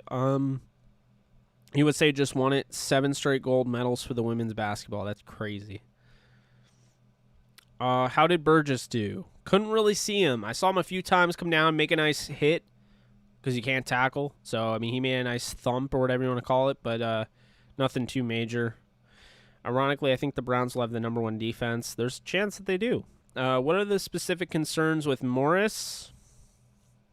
I don't really have any specific concerns with Morris. So I can't really tell you because I can't really think of anything. I don't want to just make up something to suffice the answer. So, I'll just say that. Giants could have number 1 defense too. Yeah, Patrick Graham's Giants defense is very impressive. Has one of the best corners that no one talks about in James Bradbury. They went out and they got Adoree Jackson. I do like what the Giants are doing for sure. I'm really curious to see Azeez Ojulari, his impact in this defense. I know he's a rookie, but, that'll be interesting. Lorenzo Carter still there. They had some great contributions out of Blake Martinez last year. And not only that, but Dexter Lawrence absolutely wrecked the Rams game. So if Dexter Lawrence can play like he did against the Rams last year, that defense is just going to get better and better and better. Weird story. Before McVay's first year, someone asked me for fantasy advice, and I said, don't draft any Rams players. Then the Rams went first in offense, and that year after, I don't do fantasy football. Funny. You target Joe Burrow? Yeah. I know there's a lot of people worried about Joe Burrow's mental aspect of his game because of the ACL. I think he's just getting the jitters out right now in camp. I'm not too worried about it. I think he's going to be fine. Could be wrong, but I really do think he's going to be fine. Let's see. He's not as intelligent as Staley. His adjustments won't be as effective as Staley's was. He'll make decisions that will adversely affect our ability to stop the run. And that will force us to compensate by changing the secondary coverages, which will also weaken the secondary. I take it, Renee, you do not like Raheem Morris. I use ESPN Fantasy app with some friends. I'm usually told to go running back, wide receiver, tight end, quarterback. Yeah, I mean, that's not bad. Speaking of the Olympics, would you want American football in the Olympics? I know it would probably never happen, but would you watch it? I would watch it, but I don't see it ever happening because what other country would be able to compete with American football? When was the Rams-Cowboys scrimmage? I thought scrimmages weren't allowed till next Thursday, Friday. It was today, Dabney. They actually streamed it on the Cowboys official YouTube, so that's what I was talking about in regards to that. If our offense ends up as the number one offense this season, do you think Kevin O'Connell will be hired for a head coaching job next? He definitely could be. I wouldn't be surprised. Why we two joint practice? They work. I don't know. It helps generate more excitement for sure, but I also think it allows teams the opportunity to go against another team. And I mean, I don't know. I think the players like it as well. So there's a few reasons. You said your, as in the Rams, are not the team you follow. I was asking who your team is. Let's see. Saquon Barkley is reported to be hopeful by week 3. I think they're just saying that for now to kind of give him some room, but I think he'll be ready for week 1. What are your opinion on people saying so many great things about Michael Strahan killing it in camp, Colts? Seems like people like to say things like every year, like Deion Kane 09, then he busted. The difference with Michael Strahan and Deion Kane is this. Deion Kane played at Clemson. Everybody knew who Deion Kane was. I was not a big fan of him coming out of college. I thought he was overhyped because of the school he went to. Whereas Michael Strahan is a D2 product. He's somebody at 6'5", has some insane measurables, and is somebody that if you can develop him, he's going to be a hell of a player. So when you hear the good things in camp, that's a good sign. I put more stock in the Strahan hype than I do with the Deion Kane hype a few years back. Because again, people knew who Deion Kane was. Not everyone knows who Mike Strahan is. So I definitely liked him in the draft class, and I'm excited for him. And I think the Colts made the right move. Not really shocking. I think Chris Ballard is incredible. So I think they made the right move in taking him, Dabney, and I think that's going to be a name for you to watch. Preseason should be fun with him.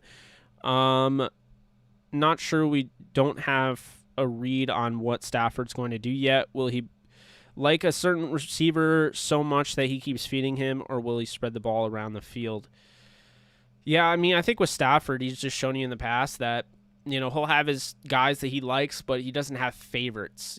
He's never going to throw to just one guy because he's a favorite target. If a guy is double covered or a guy that's open, so say the guy that's open is a 4th-string wide receiver, and the guy who's double covered is the go-to guy, he'll throw to the 4th-string wide receiver. He's not afraid, and so, I think that's a big thing with him. He'll spread around the ball, and that's good. How do you feel about Joe Judge making players run laps, do push-ups, etc., resulting in veterans retiring? LOL. McVay would never. I might be the only one who just doesn't really care, and I honestly think it's kind of this. I'm not trying to hate on anybody, but I kind of feel like it's kind of a soft generation. If you're retiring, I always assumed in football that you had to do things like that. I mean, I just think, Joe Judge comes from the land of just winning. I mean, he comes from the Bill Belichick coaching tree.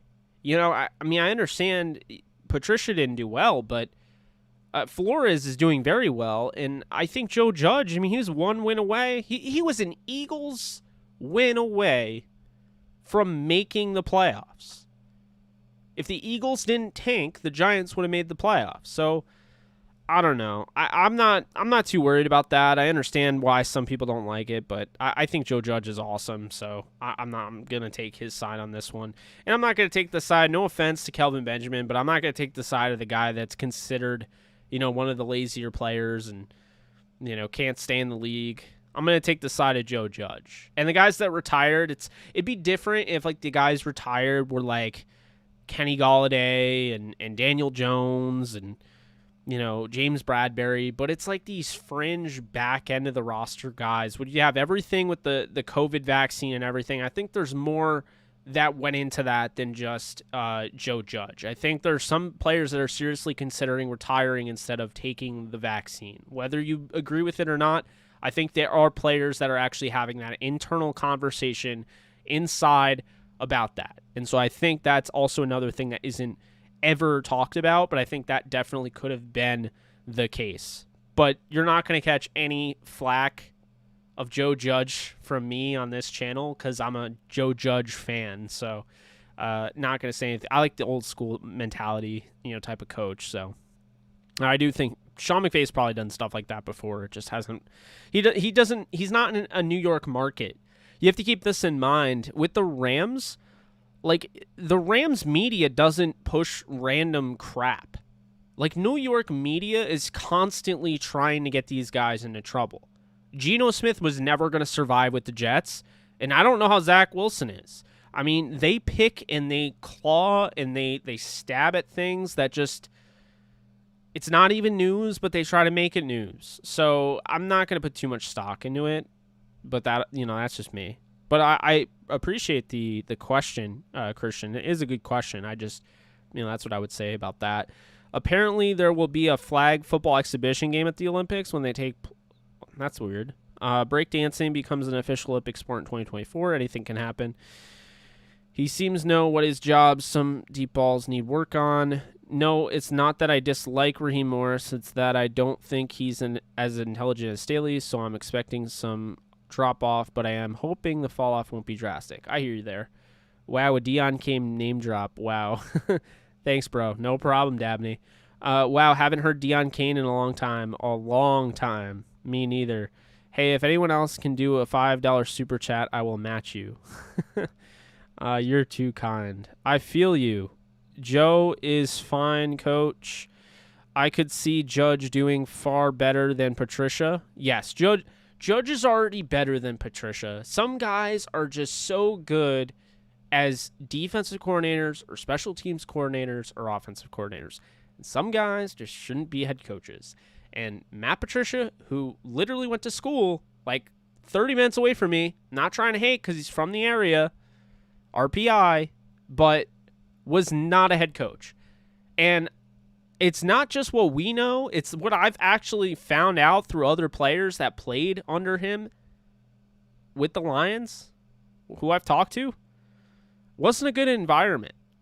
And that's not to say that Matt Patricia is a jerk. It's not to say that Matt Patricia is he's a vile human or anything like that. Sometimes guys get in over their heads, micromanaging. The worst thing you could do as a manager is micromanage.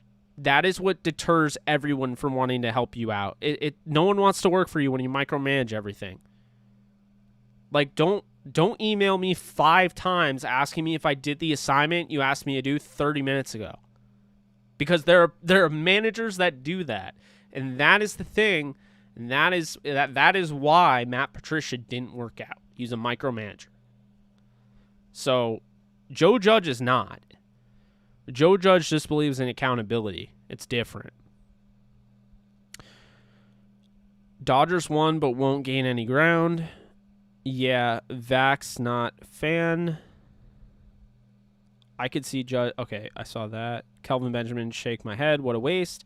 Did anyone see Edgerrin James' induction speech tonight? It was epic. I did see that. That was pretty crazy. What's up, Young Ham? How we doing? Only Florio pushes half-baked Rams storylines. This is true. Whoa, not as intelligent. Did you hear about the guy in karate in Olympics? He knocked the guy out and they disqualified him. The guy got knocked out and won the gold because I did not hear about that. That's insane. Not even close. Morris's Atlanta's D, some of the biggest second half collapse I've ever seen. Staley took the same group of guys who finished number 17 the year before, turned them into number 1. Florio's an idiot. Yeah, it's hard to watch Florio. I'm not going to lie. Or not watch, but you know, his Twitter feed comes up his tweets come up all the time on my feed. I don't even think I follow him, but yeah, it is weird, isn't it?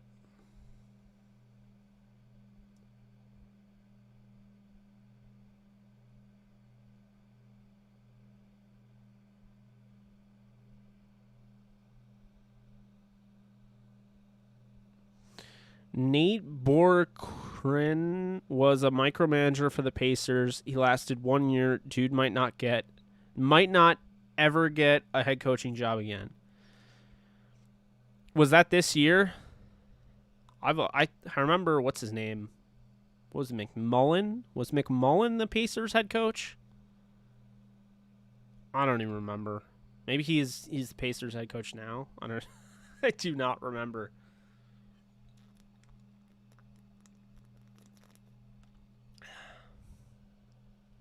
Larry Bird has something to do with the Pacers. I don't think he was the head coach, though. Oh, McMullen was Atlanta. Okay. I used to be really into the NBA, and now I really just follow like a select few teams. But I used to be able to actually answer that without having to look up the Pacers coach now.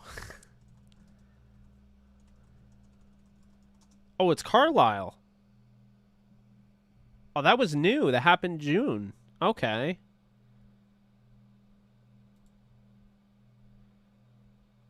I like that hire. Oh, Bahorkran was the year prior. McMillan was... No, McMillan was with the Pacers. Okay, so I was right. Because I remember Vogel, obviously. Carlisle actually coached for the Pacers. He was 181 and 147. From 2003 to 2007. I like the return for him. Larry Bird was the coach for the Pacers. He won Coach of the Year, so I even remember that. Okay, maybe I know a thing or two about this. But yeah, Nate McMillan, 2016 to 2020, had a 574 win percentage. It's the highest in franchise history after Frank Vogel, who has the highest win percentage in franchise history. Oh, no. Sorry, wrong. It's the highest except for Frank Vogel, and then it's even higher because Larry Brown, the great Larry Brown, who was the coach at Kansas University. That's my guy, Larry Brown. And he had a 579, and then the best winning percentage is a whopping 147 to 67 losses. It's a 687 win percentage. And that is the 1997 to 1998 NBA Coach of the Year, Larry Bird. Wow.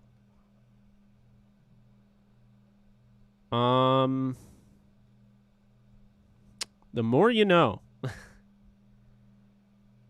Thoughts on Texas and Oklahoma moving the SEC? I don't love it, but I understand it. I mean, mainly because I think whatever his name is, I always forget his name, Bowles or whatever his name is, has totally... The leadership in the Big 12 is a friggin' joke, and that is why the Big 12 is going to cease to exist very soon. So, that's what I would say about that. Do you think Tampa Bay's secondary is suspect? No, I don't. I mean, I think that they have, they don't have as much talent as, say, a Jalen Ramsey and a Darius Williams, but, I think Carlton Davis is very, very solid. I really like Jamel Dean, a draft pick from Auburn. They got Sean Murphy Bunting, and then the second, the safeties. They got, I forgot his name, Jordan Whitehead from Pitt, and Antoine Winfield Jr., who's my number one safety in last year's draft. So they have a good secondary. I definitely wouldn't say that they're suspect. That falls more on Quinn, in my opinion, since he was the play caller for the defense. Agree with that, Nolan. Was a young guy, way too young, and didn't get along with the players and had his notes on his iPad. Oh, dear God. Scott, Jake, can we get your top 10 quarterbacks in terms of just arm talent? Off the top of my head, okay. No order. I'll just say Josh Allen, Matthew Stafford, Aaron Rodgers, Patrick Mahomes, that's 4. Russell Wilson, 5. Let's see. Man, this will be tough. So I got 5 there. I'll say Matt Ryan is 6. Justin Herbert, 7. Dak Prescott, 8. Man, I got 2 more. Just arm talent. Trey Lance is 9.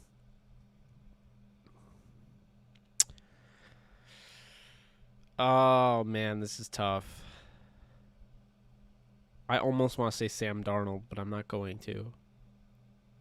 Just off arm talent. You know what? I'm going to say it. Justin Fields is 10. Off the top of my head, those are the 10 arm talents. Just off arm talent. Great question, Scott. Florio's the biggest idiot. Yeah, I'm not going to doubt you there. And for Staley to bail before the job was done doesn't improve his standing with me. Loss to Green Bay was on him too, to be honest. He had a job. I mean, he could have done better, but I don't put it on him entirely. I mean, there's other factors for sure. Lakers old just signed every 70s and 80s star out of the old folks home. Are in negotiations with the last Supersonic. Yeah, I don't think they're getting Sean Kemp, but maybe they are. McMillan just couldn't win playoff games with the Pacers, but he was a really good coach. Yeah, no, I agree with that. LA Laker retirement home. More like the 2021 to 2022 champion LA Lakers. Just remember I said that. I want West Virginia to be in the Pac-12, you know, for the memes. Bahorgan was just a super young dude, didn't get along with the team yet. Okay, I saw that. Was just the 2020 coach of the Pacers and got fired. And we keep talking about we miss him, but he had nothing to do with us. I heard the Lakers are quietly and privately talking to Dr. J and Charles Barkley out of retirement. Goal line in the nickel ain't no special in novice. You forgot Jared Goff. He's up there, but I do gotta say that his arm talent, he doesn't. What's the word I'm looking for? His mechanics have been off the last few years. He's not slinging the ball like he used to. So I need to see what he does with the Lions. And I think he'll be better with the Lions, but it depends. How many Super Bowls will it take for the Rams to become a respected franchise like the Steelers, Cowboys, Giants, Bears, 49ers, etc.? Maybe 1 or 2. But perhaps more. I mean, it depends. You know, if you're talking about long term where you have people that become Rams fans just based on their success and just stick with them no matter what, like the Steelers and the Cowboys, it has to be a bunch. But, you know, I think for now, you have to win 1 or 2. Renee, you clearly didn't see my new video because the Lakers don't need shooters. That's a farce. What if I told you the Lakers bench is one of the best in the NBA now just off of signings? And on top of that, their three-point percentage, Carmelo Anthony last year shot 40.9, which is the highest since 2010. Kendrick Nunn, 38.1, which is the highest in his career, 26 years old. Malik Monk shot 40.1, 3-point. Trevor Reason shot 35%. The year prior, he shot 40%. Kent Bazemore shot 40.8%, which is a career high at 32 years old. Marcus All shot 41%, and Wayne Ellington shot 42.2%. That's just their bench, and that's just guys that they've added this year, except for Marcus All. So that tells you everything you need to know. The Lakers can shoot the three ball. It is all a farce, and that's all I got, man. The Lakers have everything. They have a defensive-minded coach who just signed a 3-year contract extension, Frank Vogel. They have star power, 3 stars, 2 guys of which that can go for triple doubles nightly. They have rebounding. They have energy. Yeah, they have older players. I mean, Westbrook's 32 or around that. LeBron James is 37. But I don't know. I think it's all a bunch of nonsense. The narrative is legit. The narrative isn't legit. It's a joke at this point.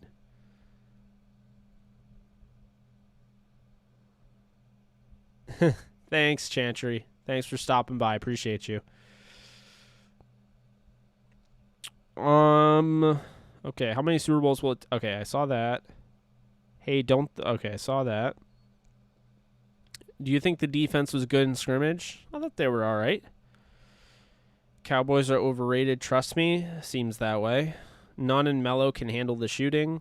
Man, that's going to take some work. Lakers got shooters now. Hopefully they don't totally suck all of a sudden. Have that same energy, bandwaggers. I'd say the Lakers bench is old. When the injuries start piling up, they'd be signing guys out of the G League. Okay. Braun likes playing around vets. That's nothing new. Who's that new wide receiver coming in with Trey Lance at San Francisco? He seems like he's going to be a bad mama jama for the 49ers. New wide receiver? There's a new wide receiver? I mean, are you talking about Jalen Hurd, who was drafted in 2019, the 3rd round, but hasn't been able to play? Back-to-back seasons, got hurt. That could be the new wide receivers you're talking about. The postseason doesn't concern me for the Lakers. It's the regular season. Lakers 17 championships. San Diego Clippers. Goose egg. Yeah. No. I don't know who that is then. Let me check. I'm gonna pull up their roster, Dabney. 1 second.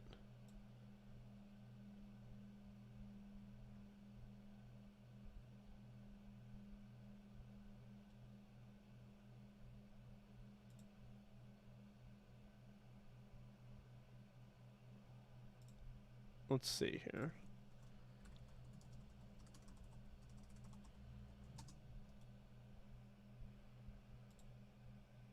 We're over 2,000 views, so I really do appreciate you guys. It's been a great stream. Okay, 49ers wide receivers. Brandon Ayuk was last year. Oh, do you mean Austin Watkins? He's a UDFA. Oh, Brandon Ayuk. Okay, so you were talking about him.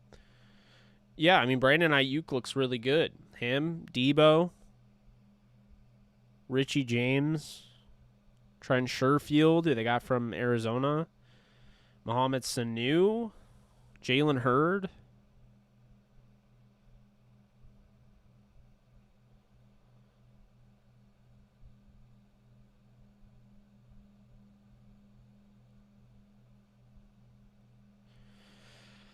Renee, I absolutely have to disagree with you there. I think Trey Lance is way ahead of where people want to put him. The mainstream media wants you to think that he's nowhere near close to starting.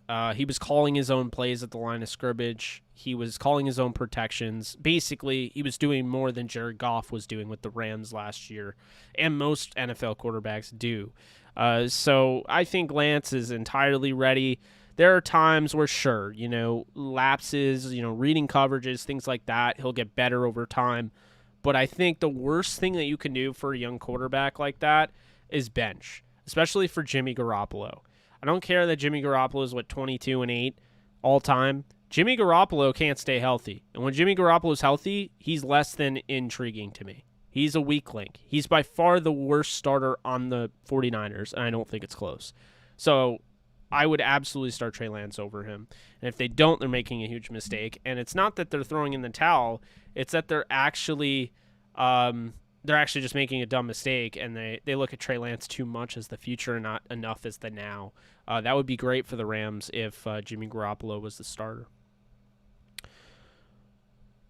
I'm not sold on Rapp. Who do you think can do a better job either on the team or available outside? I like Taylor Rapp. I've given him some flack, but I do like him. 2019, he had a Rookie of the Year type of defensive performance. 2020, he dealt with some injuries, didn't look as great. And this year, I think, he's got 3 guys probably in front, or 2 guys in front of him, and then another guy, on looking. If you don't like him, then you'd probably want Nick Scott to play. So I think Nick Scott could definitely take over for him, but I do like Taylor Rapp, and I do think he'll be fine.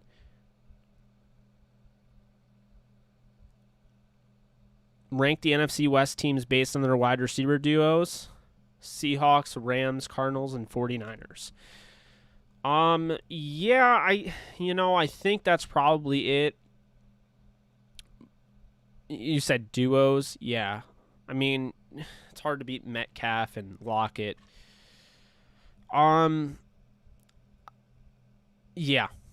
Yeah, I'll roll with that one. Seahawks, Rams, Cardinals, 49ers. I think that's the one. I thought they would start practicing those in the off season.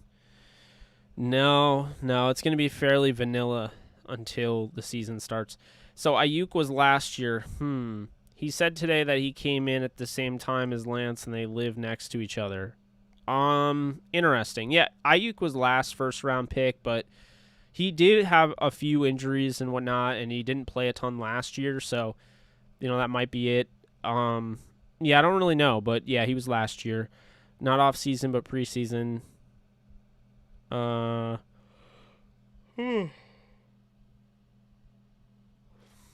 a huge yawn. That wasn't cool. Lance played 1 game last year in a D2 school. Hey. They play in the Alabama, the FCS. FCS is D1. Come on, Renee. You know this. He didn't play for a D2 school. He hasn't seen a quality NFL disguise D yet. He's nowhere near ready. Go read and recognize them. That takes a lot of time to master. I get that, but I mean, Jimmy Garoppolo's been in the league for how long and still hasn't mastered that or been good at it. So I don't know how it's better to have him over Trey Lance. Reggie Jackson and Batum have re-signed the Clippers. Kawhi and Ibaka didn't even play in the finals or hardly, and Keon Johnson was a great draft pick. Let's go Clips. Yeah, they're still not going to compete against the Lakers, in my opinion. I don't see it. Paul George and Kawhi Leonard does not scare the Lakers right now. Jake, when are the Rams going to start installing their bread and butter plays? All we've been seeing this open practices. I know they're not showing us the good stuff. They've already installed all of what they want to install. I mean, I think now they're going to experiment a little bit, but for the most part, you're definitely not going to see it in an open training camp or anything like that. No, they don't want any other teams in the league to know what they've got, so they never show anything until the games count. This is true. I'm definitely not a Clippers fan, Nolan. Absolutely not. Far from it.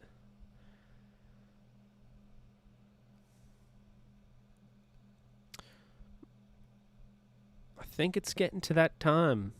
You know me. I hate going offline when we have 55 people in here. Oh.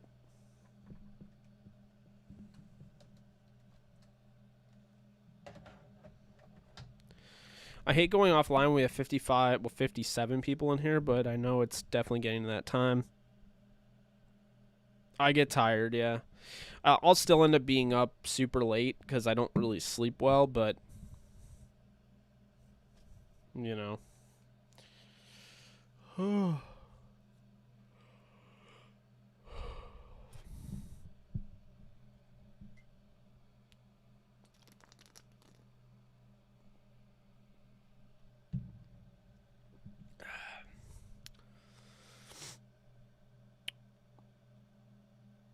Oh, yeah. I gotcha. We still like Nugget. You just like the wrong basketball team. It's all good.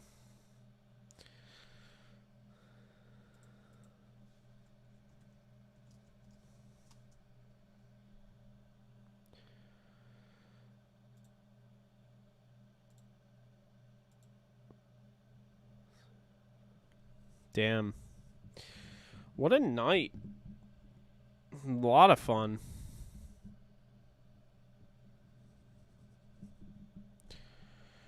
I don't watch UFC. Can't get into it.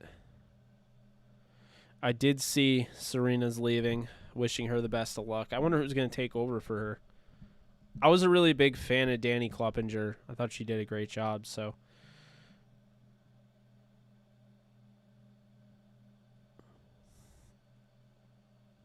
I'll probably check that out, Renee. Yeah, so looks like this is going to end at 2,154 views. Now, we'll see how many YouTube actually gives to me. What I love is when I shut down the stream, and then I see, okay, there's 2,154 views, and then I get about 989 of them. Oh, not even close, Christian. I don't know if you were in here for the Stafford one, but we went over 10,000 by the end of the stream. It was insane.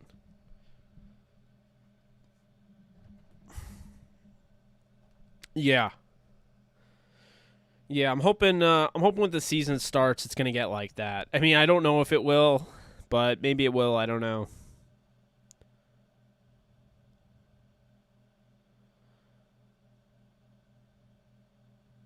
Could do that.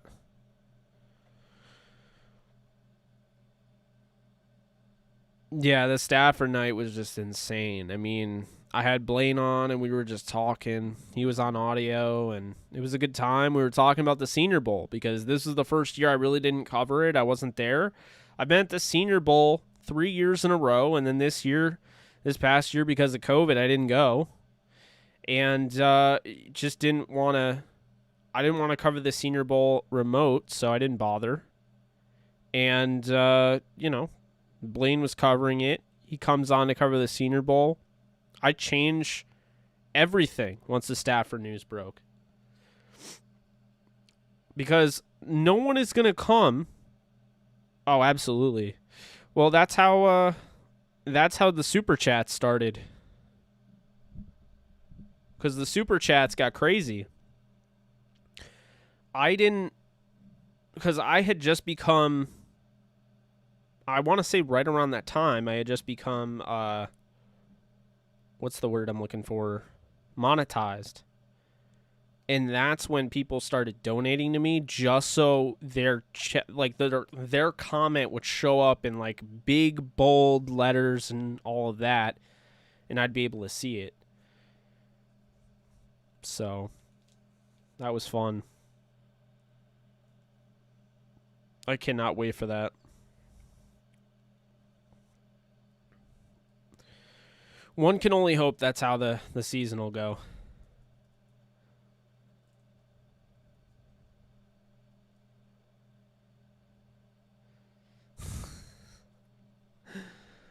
Oh, man.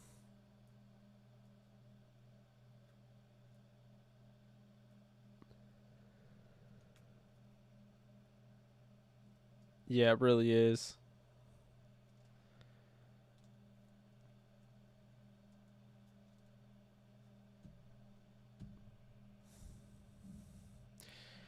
I mean, we're all right. So, just to recap, if you missed it earlier, I may not be able to do the watch party because I'm going to Florida to spend some time with my grandfather.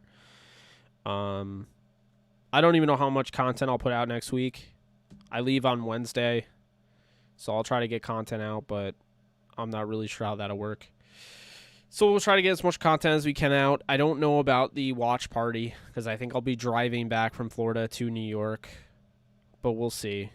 I'm not going to delete it. I'll leave it up. If I can make it, I will. If I can't, I'm going to make it up to you guys. I'll be doing a watch party during one of the regular season games this year for the Rams.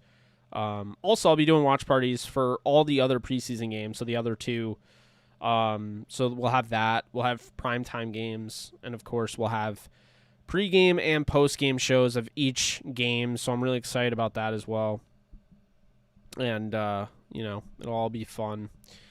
But yeah, we got some good stuff planned.